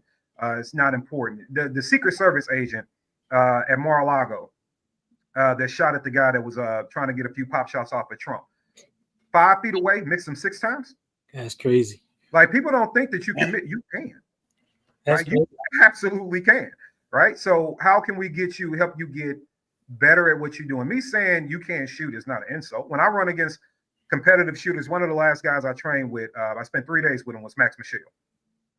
And when you stand me next to I think 9-time world champion, might be 8 or 9. He was 8 when I was with him. He might be 9 now. When you stand next to a dude like him, I can't shoot. Most people can't. Yeah, it's Max Michelle we talking about. Right. My time from draw. Now, granted, he's running a race rig. My time from draw, my average time from draw, one shot, is right at about, depending on how groovy I'm feeling that day, I can get in a sub-second, so I might hit like a 0.97. But on a good day, you catch me, I'm a 1.3 to a 1.5. That's a good smooth day. I'm feeling real good at about 7 yards, right? 1.3 to 1.5. If I'm gassing it, I can get it to a sub-second. Max in front of me, competing with me, cleared a 6-plate rack at 7 yards in 1.4. Dang. From the holster. That's before you could get the gun. Wow. I'm trying to learn from that man. You get what I'm saying? That's the point I'm trying to make to people. Like, right. Learn. Go and learn. And he taught me some tricks. And that's the reason, using the tricks he gave me, shaved on a lot of my drills, it shaved 20% of the time. Right? So you go and you learn from people, man. Stop being afraid to get in these classes. I'm cool with the guns. I like to see people buying new guns and trying new guns. I got some new stuff in here I wish I could show y'all now, but it's YouTube and I can't. Right? I know we all like to do it, but if you're going to spend even $400 on that gun and you already got several, I'm not telling you not to buy the gun. I'm just saying maybe squeeze in some training. And then the last thing on training. Yes, training classes that are quality, depending on how you look at it, are not going to be cheap to everybody, right? All right, a day with me, if you come to Atlanta, I'm $250 for a day and I'm a bargain. Trust me. If I travel to you, I'm $300 for a day. And when people go $300, man, for a day of training, first of all, clearly you ain't been looking around the market, right? Because that's a deal. Second, if somebody's going to bring 20 plus years of knowledge to you to teach you anything, welding, mechanic repair, whatever it may be, why would you trust somebody that's showing up asking you for $40? Good point. Get that $40. You should want somebody that's gonna come and show up for you and stand there with you and make sure that your 8-9 hours of dedication that you put in, your time too, it's not just your money, it's your time, right? It's going to be of value for you can really learn to be better for you and your family when you go back home. So stop poo-pooing on training. I will advise anybody, even if you're skeptical about training, if you don't know what kind of gear you need, by the end of this, you all have my YouTube and all that. Just reach out on social media, or I'll send you somebody else. And I'm big. If you somewhere and you can't travel, like some people really can't afford to travel, and they don't have enough people around them to get the minimum required to, get somebody like myself to come out and train them. Then if that's the case and you really one of those people, I got no problem and no ego telling you who's in your area. I will tell you. I like that. I want to. So that's some of the stuff, and I've always been open about that since I've been on YouTube. Like, don't get me wrong, I've learned, I've trained. I'm not the best shooter by no means, but I do know my way around a firearm enough, to get the job done. But I definitely always want to learn more. But I like to take people on the journey with me. So the fear of making a mistake ain't never been in me, man. I done did it all on camera. People, I don't care. They laugh at me, but I don't care, because that is the only way that I'm gonna learn. And one of the things that I want to get better at, like this year, I've been talking about it. I be telling the guys about it behind the scenes all the time. But I want to focus on completing my firearms. Right? I've been talking about that a lot lately, because completing them. When I say completing them, I mean, like, I want to have, so say on the AR, I want to have what we always talk about, my general purpose rifle, right? I want to have that rifle set up the way that I want it to be set up. I want to have a long range rig set up completely the way that I want to set up. On my handguns, I want to make sure that I settle in on the right red dot, what I like. If I want to put a light on it, if it's going to be a duty gun, I want to get the right holsters, the right belts, whatever I need to have all of my setups complete. Because he is a gun accessorizer. That's what he is. He is an accessorizer, and we want to have all this stuff complete. I get it. How he wants to. I'm not talking about the type of accessory. I'm just talking about having it complete. Functional. Yeah, like because I see it. I KD, I watch you. I see you out there, and the stuff that I might pay attention to, and not just you. I see other guys do it too, and I say this is where I'm lacking at. Where, all right, for instance, I could be at the range and I could be doing content. If it's not my concealed gun, most of the times you're gonna see me, my gun's on the table, right? And I'm taking that gun off and I'm doing whatever content that I'm doing with it. Whereas if I got the perfect setup to the right rig, I would be having that firearm in a holster. You know what I'm saying? Rather it be, if I'm shooting one of my competition style guns, I got a competition holster, or I got the right light bearing holster to hold that gun. I don't got to take the light off so it fit in my universal holster, that type of stuff. Those are the areas where I'm lacking that I need to pick up on and get right. And that's what I'm focusing on now. Okay. Well, one, I might also say, man, you know what, you really digging yourself in a hole tonight. I noticed all these accessories that he's talking about. He ain't shopped at nootherchoice.com. See what I'm saying, Zach? He don't keep it in the family. He don't keep it in the family. I'm just gonna point that out. He don't do that. He don't hit me up and ask me that, bro. Can you give me? And you know, you'll get a player price, man. You'll get a player price. But no, You're gonna make me tell on myself. That out there. Zach, could you tell him without telling him that I have a very good reason why I don't shop at nootherchoice.com? What reason is that? You don't think I have a real legitimate reason? He damn they got the reason too. You just no, you're not catching on to it. I mean, I know you get hooked up on some things. I mean, that's that's I have not. Yeah, man. Listen. But I'm not even when he get hooked up on some things. I'm just saying I ain't seen him tell nobody else shop nootherchoice.com either. But yeah, I'm gonna move on. I gotta do better, bro. That's it. Yeah, because we got all the red dots stuff. I will say this on a serious note with completing your stuff. I totally get that, dude.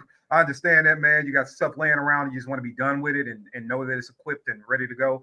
The only thing I would from a training perspective, I would buy all the gear, get everything you want. I would say before you do with that race rig, hold on, I got to make this thing right before I put it on cameras because I don't want YouTube to do nothing. Don't buy a race rig, buy one of these first. Get you a nice rig, like a good rig, a good quality rig for inside the waist wear. And wherever you can draw from outside the waistband, you can probably draw from inside the waistband. My only recommendation, even if you set both rigs up at the same time, 70-30 and get a 70 to this guy. That is going to help you in more ways than one. A lot of people will focus on the fact that, hey, you know, real work. Like I carried a belt on my waist and a gun for, I don't know, 16 years, right? And one thing that I've noticed, and when you start working inside the waistband, the things that you have to defeat, right? It could not only your clothing, it could be your weight. You know what I'm saying? Like you got stuff you got to defeat. And the more I gotta love jungle. I have to get around. Hey, I get you. I get you. I should be tilting like that. I get you, bro. But the one thing that you get better at when defeating that, you will start seeing everything because you have to defeat. It's not a lot, but you got other things to defeat than coming from OWB that you will be so proficient. Tracking everything, presentation will be so much more proficient than when you go to a rig. It just makes it even better, right? It's kind of like learning how to shoot with irons and being really, really good at that before you transition to a diamond. Yeah. Right. It's kind of the same flow. So that'd be the only thing I would just give Belinda a little advice to, because there are classes more and more popping up now to where you're starting to see it more where it's completely inside the waist. Right. Like the newest instructor program that I'm a counselor for. And so for people that don't understand, I'll tell you, you have instructors, you have counselors, right? So counselors train instructors. So I'm a counselor. And there's a new program. It's a DPP program through the USCCA. That program, whether you care or not, is a program that's 100% from inside the waistband. And when I was just looking out in the landscape for, you know, seeing what everybody else is doing, I'm starting to notice that even a lot of private instructors and coaches inside the waistband, right? There's a big push for that. So get good. I'm not telling you even what rigged about. This is a tier 1 concealed. I don't have a partnership with them at all. It just works. I like it. And then if you have a little bit of love in the back, or you just need this thing from digging in you, like let's say you got a little bit of stomach hanging there, you can get a wedge. That's what this thing on the back is. That's a wedge, right? Okay. So it actually pushes it out from your body. So yeah, get you a nice rig. I was just gonna ask, what do you recommend for, you know, BOTPs? That would be brothers of the plate, because we don't like to say fat. And if like, is there something in particular? Now I noticed that when I've done several videos on holsters that or better ways for bigger guys like myself to carry, right? Mm-hmm. And this is going to lead me segue into another even better question, but it's difficult for bigger guys to carry appendix, right? It just is for some guys can do it. I done seen some big dudes, boy, carry appendix like ain't nothing in the way. For me, it never seems to work, or either I've never found the right holster. Right? Can I tell you the truth? Can I tell you the truth? What's that? There is messing around at home, constantly getting the right holster, and then there's a such thing as, and I'm not even making fun of you on this one, come to a training class that's IWB focused. And here's why I say that. Because then, like, if you come train with me and it's inside the waistband, I'm bringing belts and holsters. Okay. And we're actually going through everything. So I might have 7 different designs of holsters there, right? And where you're actually going to be able to train. Because otherwise, it's always a guessing game. It's always, okay, so-and-so said try this. And so now you try that. That didn't work. Now you out of what? Maybe $70 to $100. Now you over here. Okay, so-and-so said try this. Boom. Now you over here, right? And so you can spend $300-$400 in holsters, or you can just take a $300 class, right? And really see what fits, because every body type is going to be different. Like there's a holster out. It's called the Fat Man. It's called the Fat Man holster. And I finally, a student showed up when I'm in class. I was like, oh shit, I've been hearing a lot about this, right? And I saw a Fat Man or something like that. It's one of my most popular videos. That's the holster I carry every day. Man, I when I saw it in person, I'm like, makes sense, right?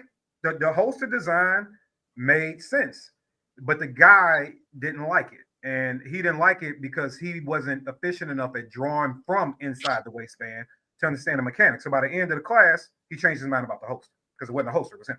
I like it. I carry it every day. Oh yeah, so like that was a great little. It held up great in class too. But the guy didn't like it because he didn't understand. Get me right, bro. Get me right, man.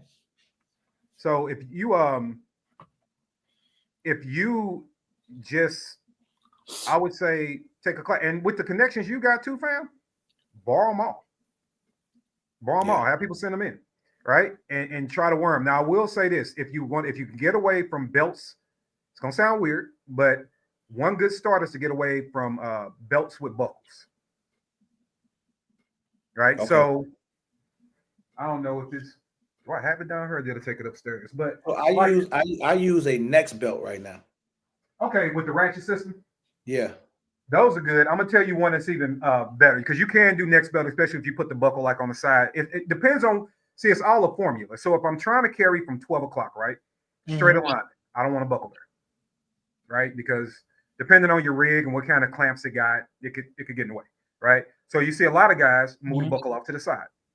It'll be over like at the 11 o'clock position, right? 10, 11 o'clock. It'll be off to the side. And then you work it from there, and that's a good smooth area. What I've noticed for guys that have a little bit of girth, a little bit of weight to them, Velcro belts. So, like, and this is how you say, now nothing's wrong with Next belt. Let me be, except for my damn buckle the screws keep backing out of the one I got. I gotta get some more from them. But if you are using a battle rig, you said you want to get a war belt or a battle belt going, right? If you get a good quality one, and I wish I would have took my belt upstairs, because I got both of them upstairs, but if you get something like I got a review coming up on December Customs, and their war belt is actually coming out next week. The inner belt comes with the system, and I always look at cost savings too. The inner belt comes with the system. The inner belt is strong as hell. I'm able to carry concealed with that belt, that complete rig, the APX with a Glock 19, 2 loaded magazines, red dot, Surefire X300 with no problem, right? But I also then have a comfortable belt, a good sturdy belt when I go put the rig on it. So when I take that complete rig and I throw it on, then boom, now I'm at the range, I'm drawing from outside the waistband, I'm doing my thing. I rip it off, I'm right back to inside the waistband, same belt. That's the it's a cheat code to trying it out. Now, nothing wrong with the Next belt. I want to be very, very clear. But you're going to get, if you buy a war belt system, you're going to get an inner belt. And if it's a good one, now you already got a belt with no buckle. Okay. Right. So you can move around and play around with it. And also start playing at different positions. Some people carry at 12. Some people start moving it over a little bit. Yours might be at 12:30. Right. Now you start getting into the hip a little bit over there. So you got to be careful. You might go to 1 o'clock. Some people might just have to go settle for 3. There are plenty of people that still carry at 3 o'clock. Yeah, I'm right around 2:30, 2:45. I'm over there. I'm over right up over there. Right where the love jungle and the hip, right between where the love jungle stop and the hip start. I'm right up in between there, right off in between there, man. And that seems to be the most comfortable spot where I can Like sit down. 1:30, 2 o'clock. And I'm cool. But that's what I like about the Fat Guy holster, because then I wear joggers a lot. So if I'm wearing joggers, I need something that I can carry without pulling my pants down. I don't want my cakes to fall out or nothing. So I use that belt with a lighter firearm. So whether it's my 43X or, you know, my PDPF, something smaller, you know, I'm able to carry with my joggers on. But I'm again, these are the areas that I want to definitely take a class on to get better understanding of things. You know what I'm saying? Like, because I know I be seeing guys doing stuff, man. I remember Big Tony, that dude, he big as hell, and he appendix care. How you doing that, man? How are you? Your arms ain't long enough to reach around the front of your belly. How are you doing it? I don't get it. It's a shot, and those wedges help too. Like getting the wedge. So if you wanted to ride, most of the hosts is like if the belly's over here, right? But you know your belly's protruding out. If they ride in, they tend to dig, right? Yeah. You want it to contour out a little bit, right? So where the curvature at the bottom of the belly, where that curvature is, that's where you want the grip of the gun to be. So it's also getting the right belt, getting the right thickness on a belt too. Got to make sure it's the right thickness for you. And like the Fat Guy holster kind of takes care of it for you, but you also have to adjust those things, right? Figure out the proper adjustment. That way you can reach it. And then sometimes it comes down to the size of the gun. Like if you're gonna take a 350-pound, 6-foot dude and think that he gonna be able to efficiently get to a Glock 43, that might be the problem. You might have to upgrade to a 19 or a 17. Right. You know what I mean? Like it's just he gonna lose that 43. Yeah. You know what I mean? It's not enough. It's too much of you and not enough guns. I understand. So I see Tampa Gun Works there saying that you can come shoot with them. They do shoot competitively from inside the waistband. I did forget to mention that. Yeah, if you can find a local competition where everybody's running IWB, they do it every week. They do it every week. Yeah, so I think it's a lot of good information about that. I've been telling this guy to go shoot competition for at least 3 years now. He always got an excuse why he shouldn't go do it. Always. Why everybody want to jump on me? But before I forget my next question, though, because this is serious. And I think everybody. What's up, Big Zoe? And anybody I didn't get a chance to speak to, but this is a real serious question about training. Mm-hmm. So, oftentimes we'll get into these conversations about, you know, going to train, and there's so many different types of training, like you mentioned earlier, right? What do you recommend to somebody that, let's just say, they're not trying to get into competition shooting per se, okay, but they want to train to become efficient with their weapon? I mean, good enough to draw, get shots on target, or whatever. But here's the twist in the question. There's so many different types of people, right? You got heavier set people. You got people that's more mobile than others. You got people older, younger, hand strength, the whole 9 yards. Isn't there going to be different types of training or expectations for everybody? Doesn't it differ from person to person? Man, if that ain't a good question. Oh, that's a good question. That is a great question. So let me answer that. Yeah. Yes, there are different people coming with different things, different situations.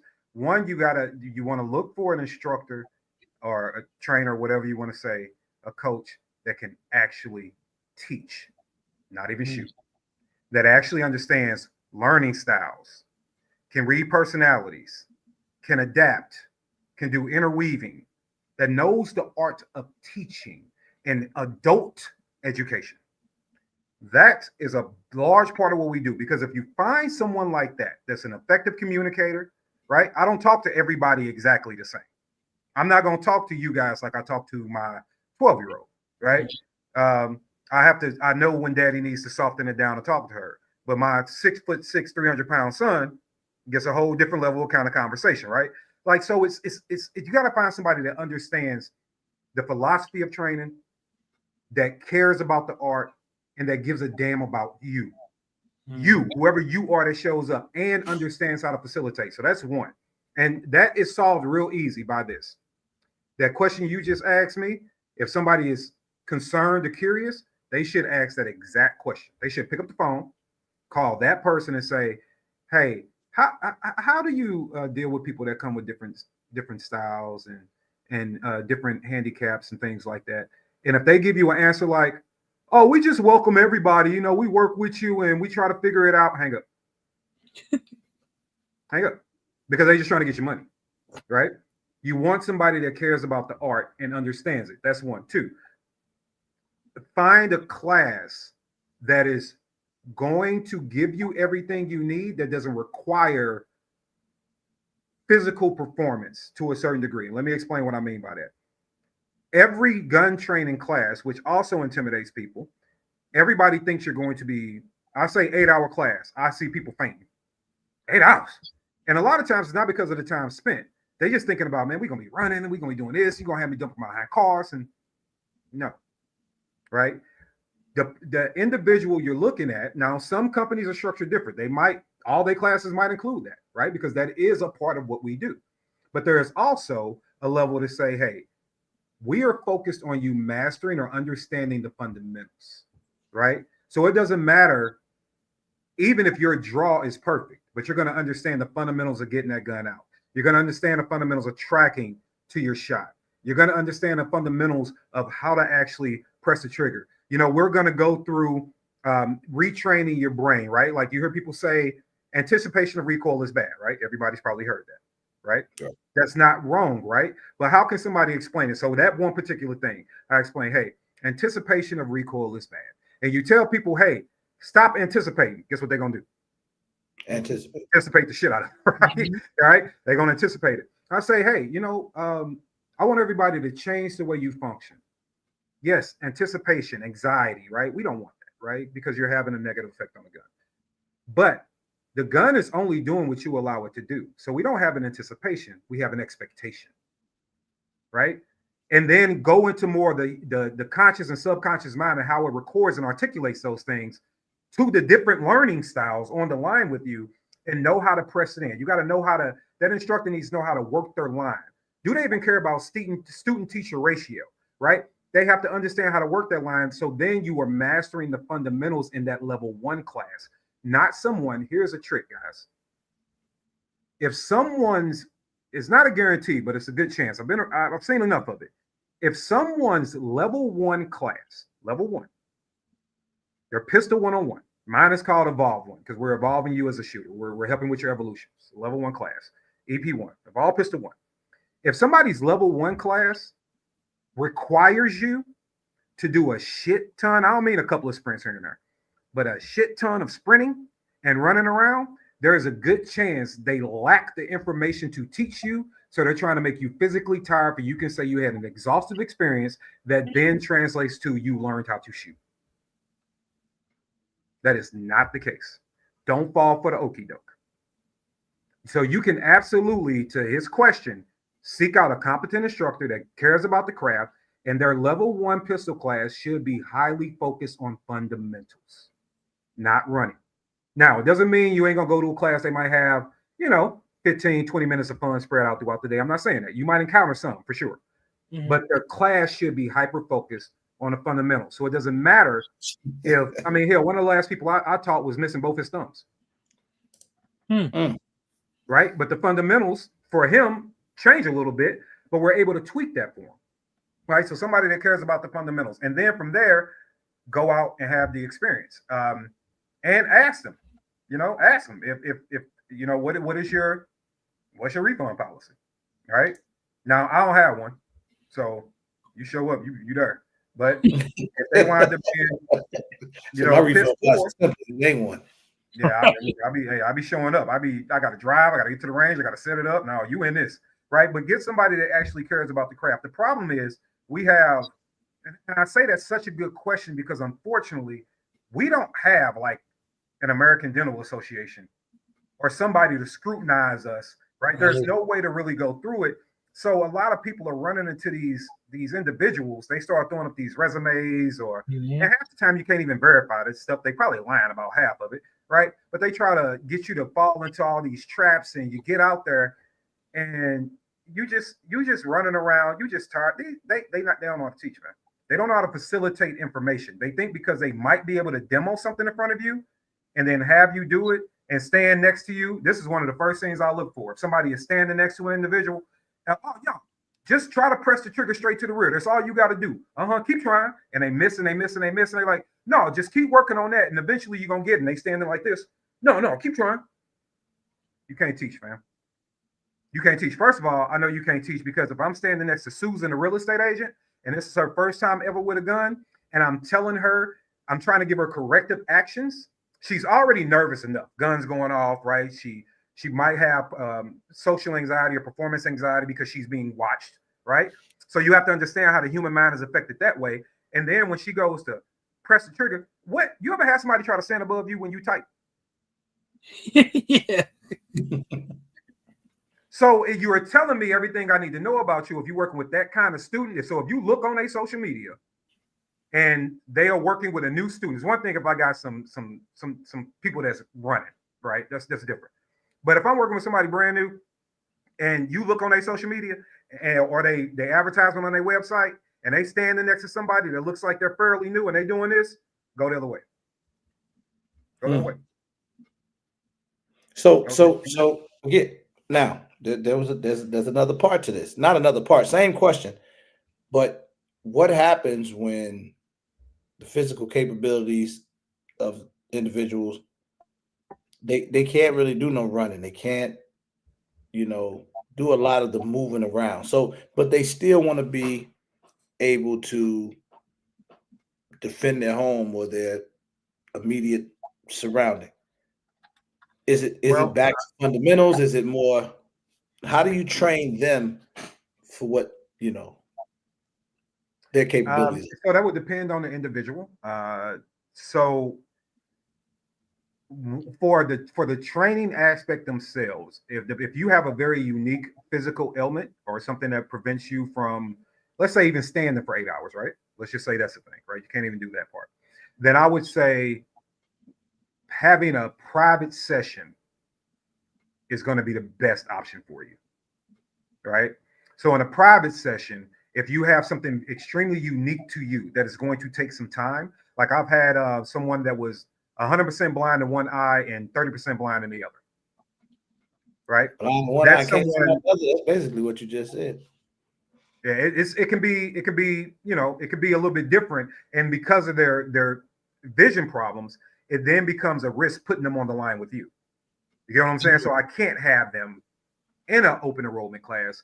We one-on-one that. So if you are someone that I've seen it, man. Some people can't stand for 40 minutes.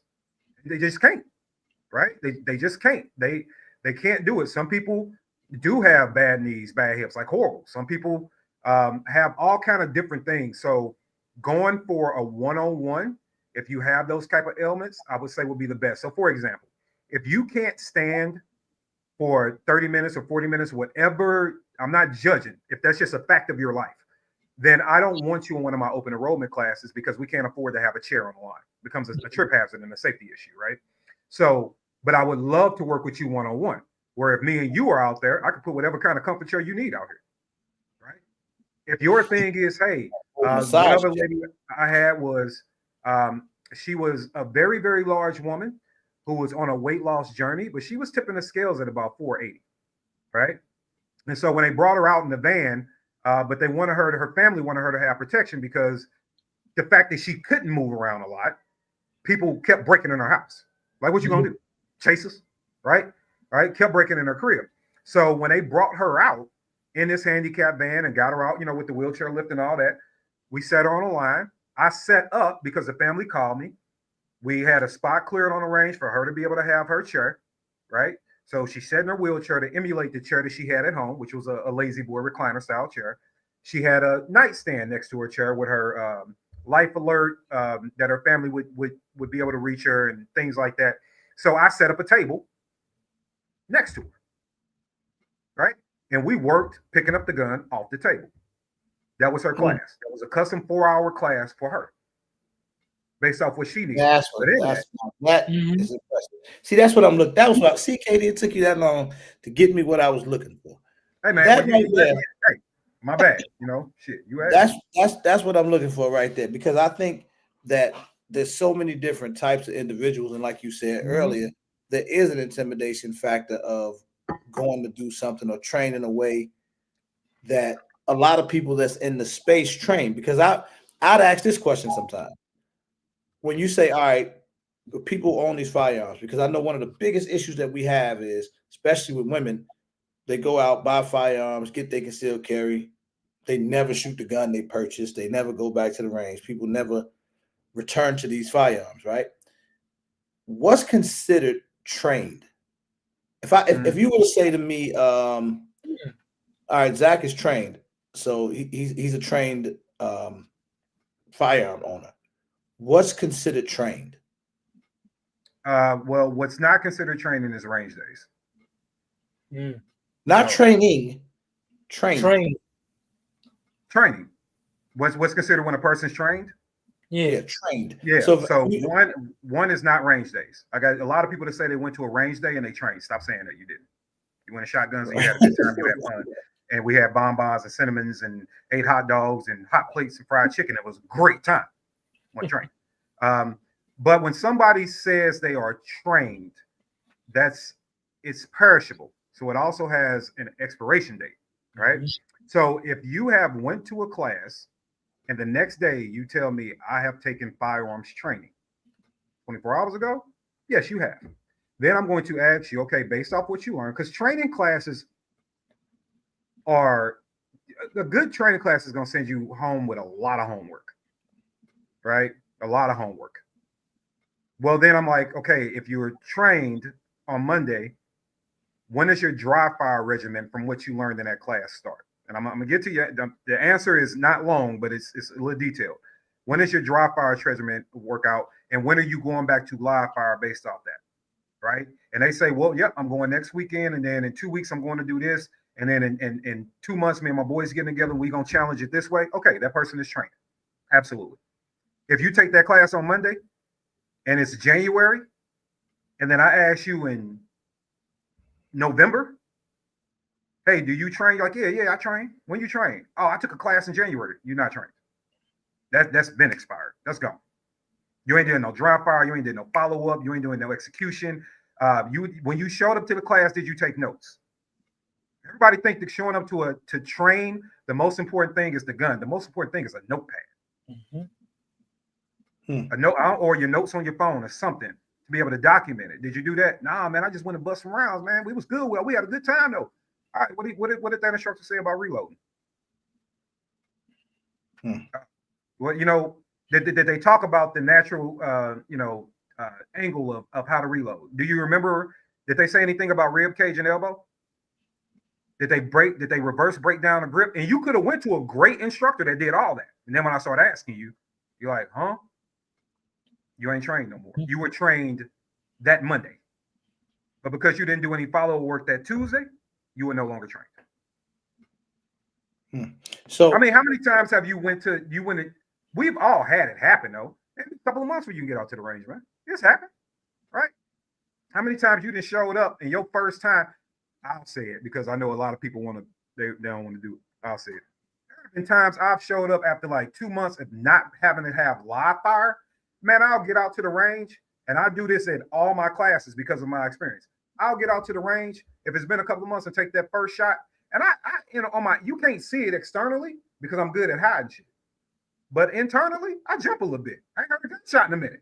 I ain't felt the recoil in a second. I was like, it's a little flinch, right? Because we have to get acclimated back to it. But you'll be like, man, I got easily 1 million rounds downrange over the years, right? And so why would I be jumping?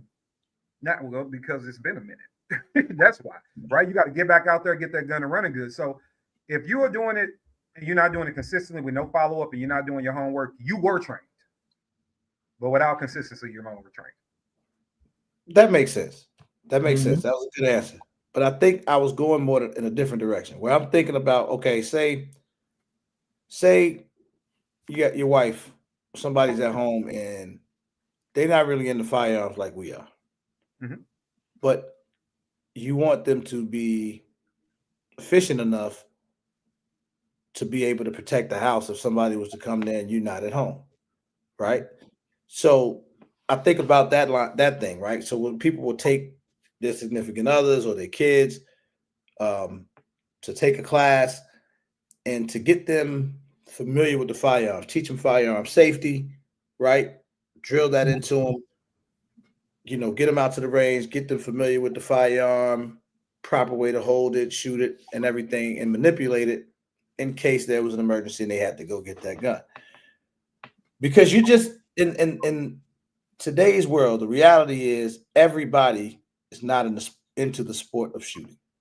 True. They just aren't. Even people that's pro-gun. Like I got homies back home right now in Chicago. Like, bro, he probably owned 3 or 4 guns. He know how to shoot. He get to the range maybe once a month if he's lucky enough, but his job is real demanding.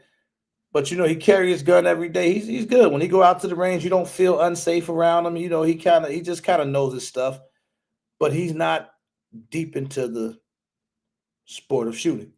Mm-hmm. Most people aren't.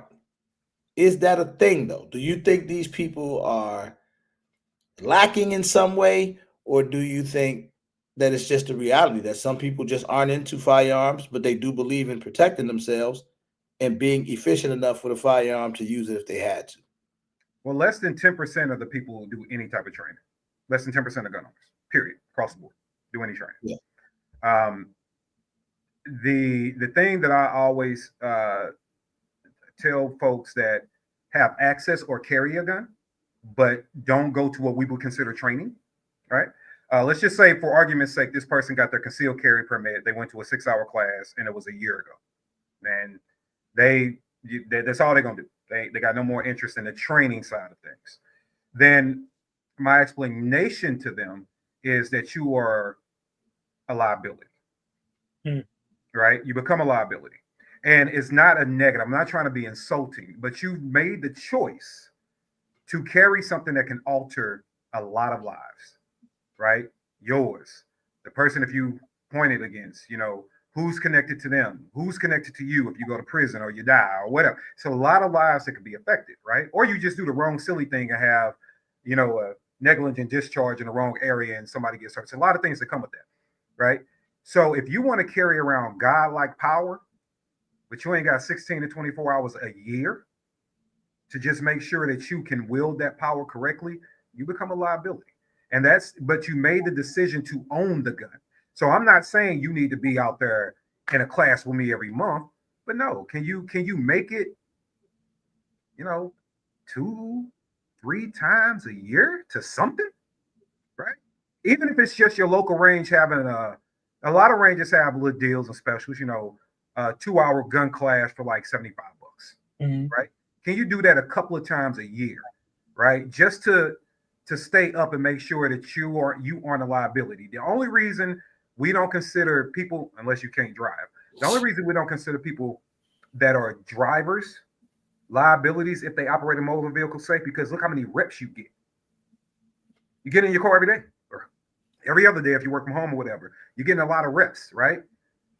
And that's why we hope that if you can drive and have a valid license and not under the influence and all that, we can pretty much trust you to be on the road with us. So you don't want to put any time into the gun ownership. And I will be the first one to tell you, I have been doing this for 25 years. And I started off at a very, very baby level. Like, hey, this is how you pick it up and point it that direction. That was the first couple of years of me doing anything, right? And over all that time, I've had family members.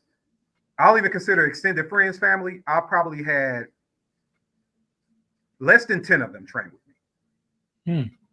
But everybody around me own a gun.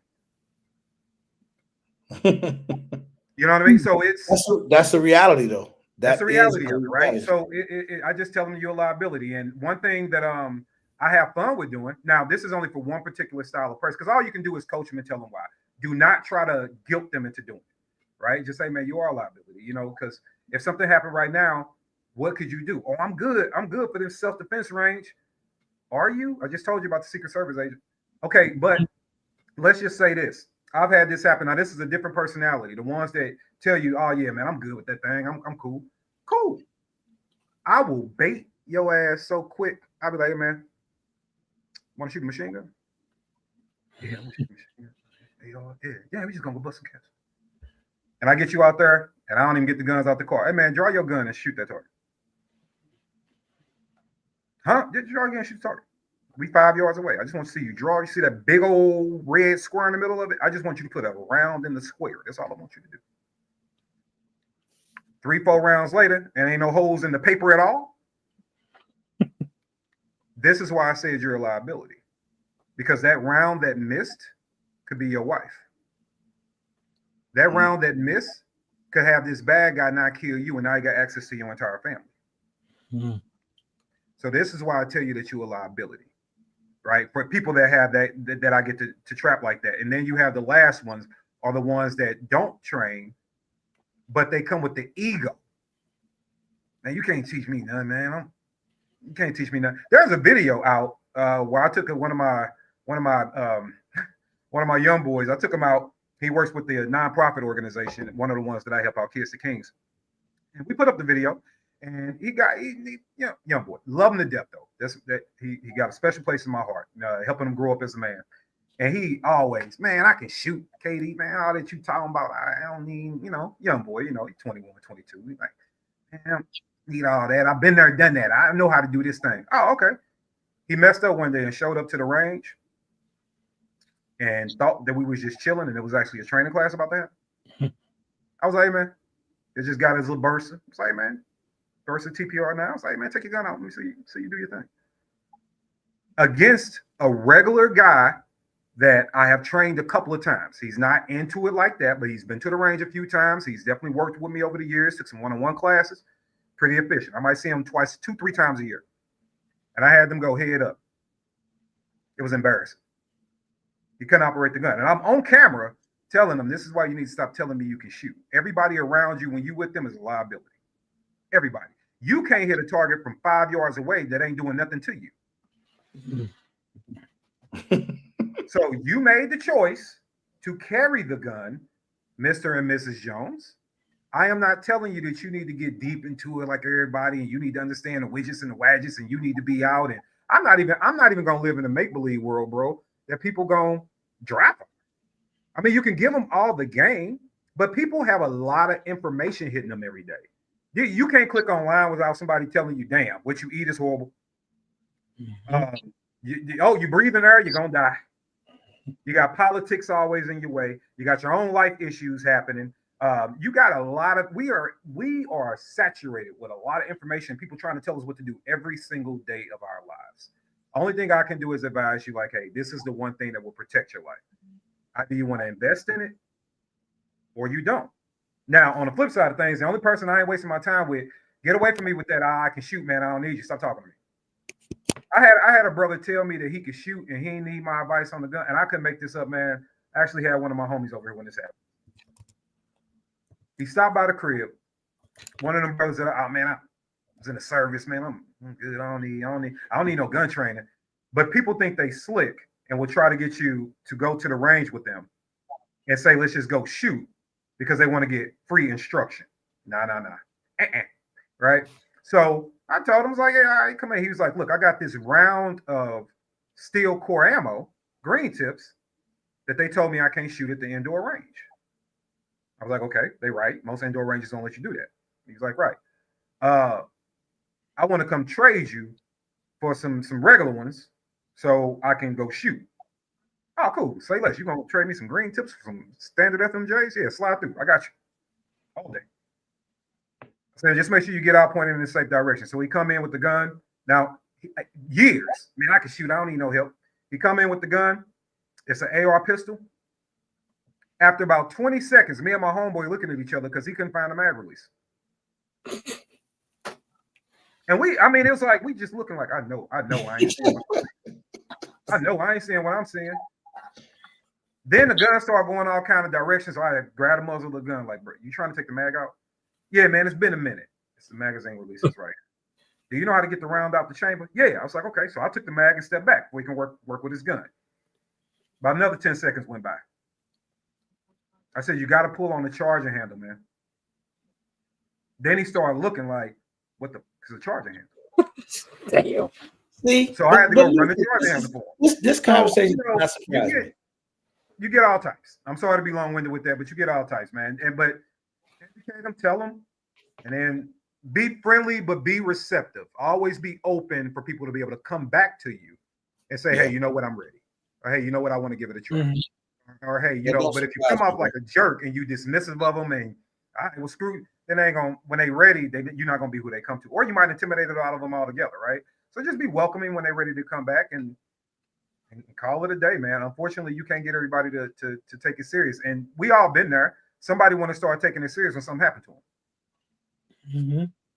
Yeah, well, I mean, I learned.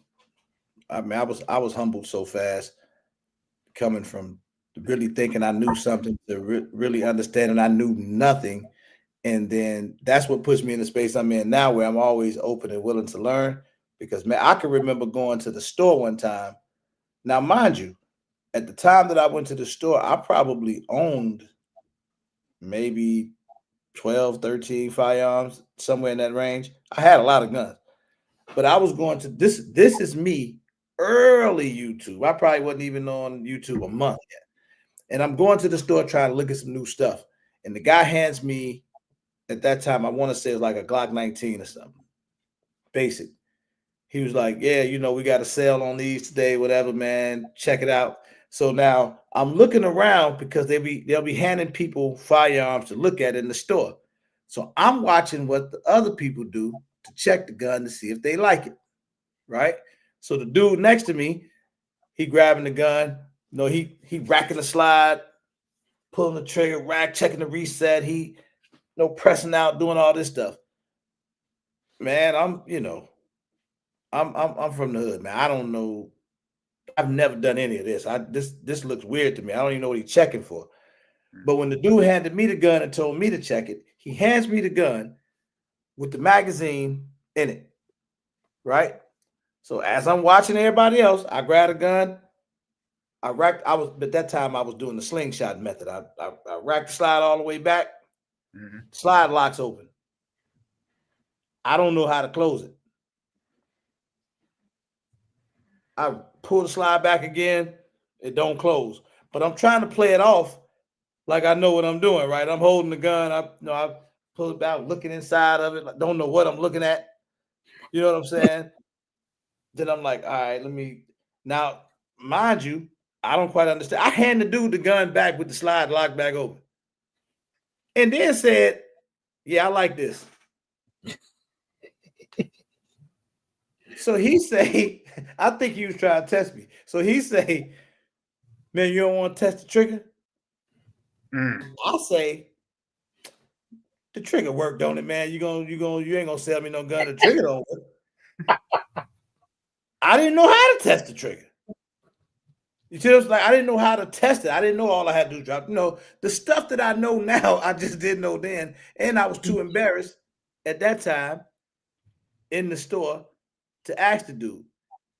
Here go the other part, and that's why you'll see me if I'm in stores. Man, I say something to people now because I think everybody should ask questions. The dude still sold me the gun, right? I get home. Now, I got cousin them around and people around me. Now, when I get to the crib, like, man, I couldn't figure out how to close the damn gun, bro. What and now they got to show me how to do this stuff. So, man, I advocate for these people that don't know, because I was one of those people that just didn't understand the fundamentals. You know what I'm saying? I understood a revolver. What up, BP? You know what I'm saying? BP, my main man. So why you don't read manuals, man? This is then, bro. This is now. I know how to test the trigger now. I do too, but I still read the manual. I buy a gun, I read the manual. He want to break out reading the manual in the store. Yeah, I know manual in the store. He just handed it to me. I didn't know. I mean, like now, because you say that it's a.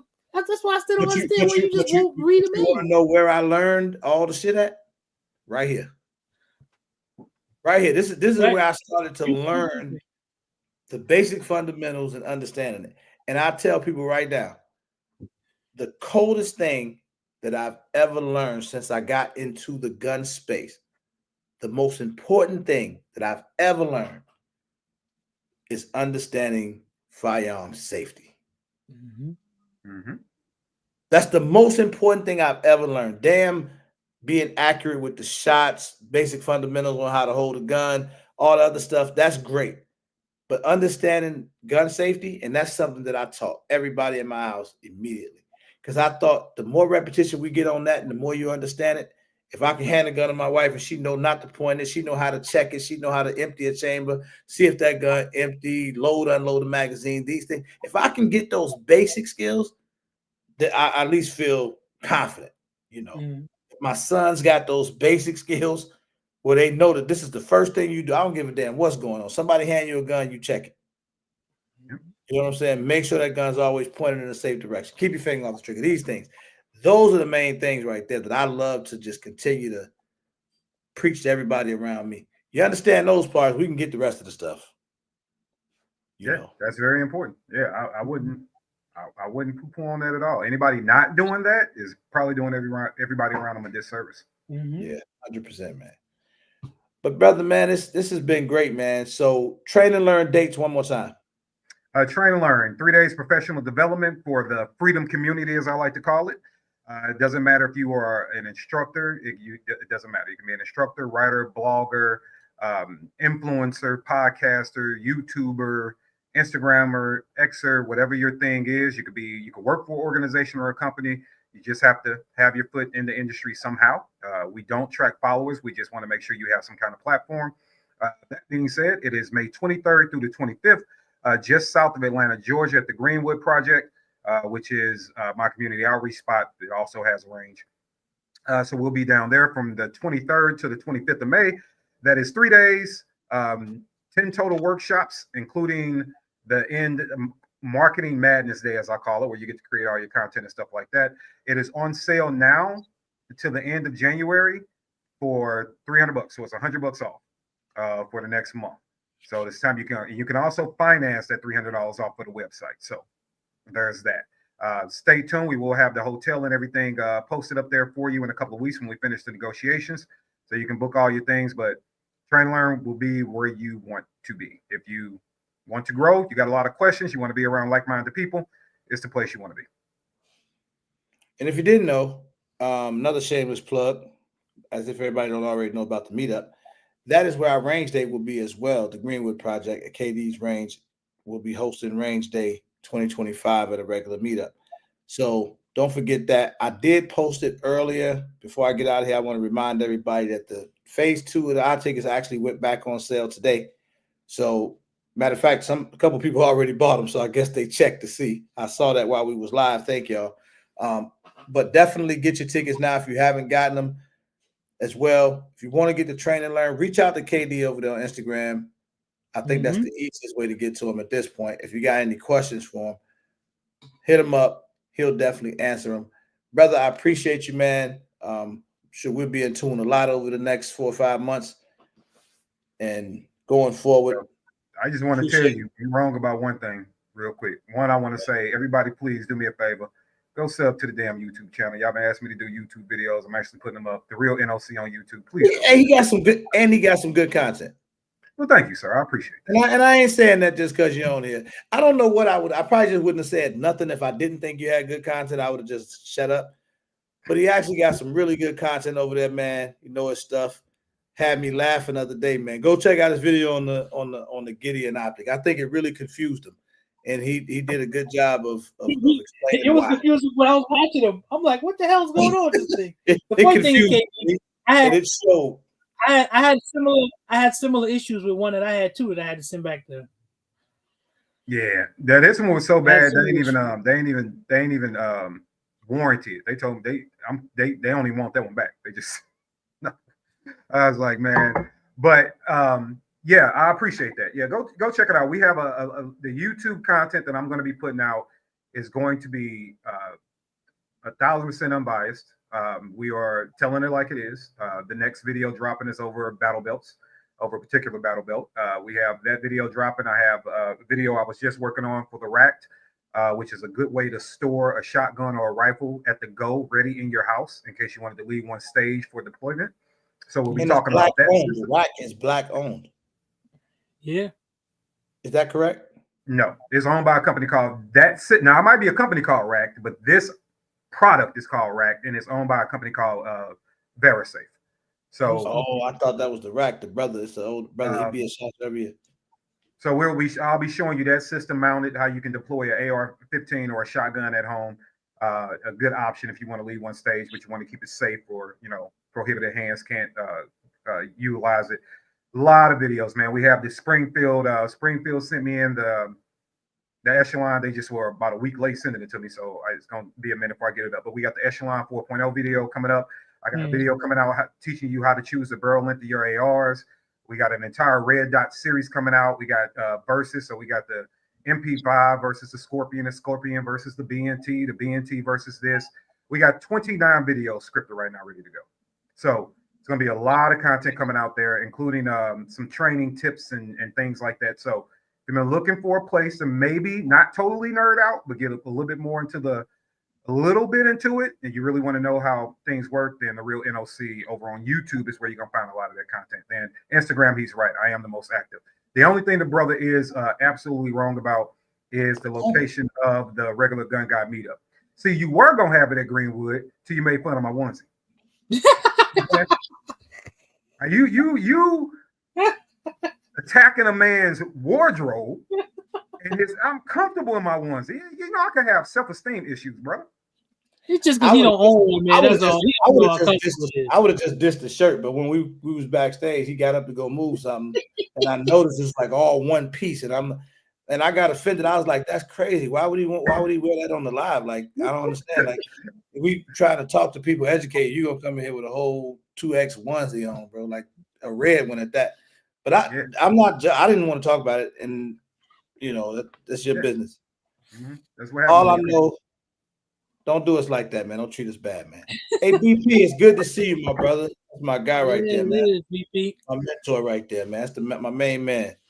BP did a lot of training. He done out-trained all of us. Yep. He the man. But listen, man, I appreciate everybody, man. Happy New Year to all. I see y'all on Friday. That's it for me. I'm going to get up out of here, KD. I appreciate you, my brother, as always. Thank you, bro. Always love, man. Appreciate you in the community. Like button on y'all way out. Make sure y'all get in tune, man. Get in tune with KD, his YouTube channel. Learn more about Train and Learn. Check him out on Instagram. Zach, I appreciate you, brother, as always, man. I will see everybody in the next one. I'm out. Peace out. Peace.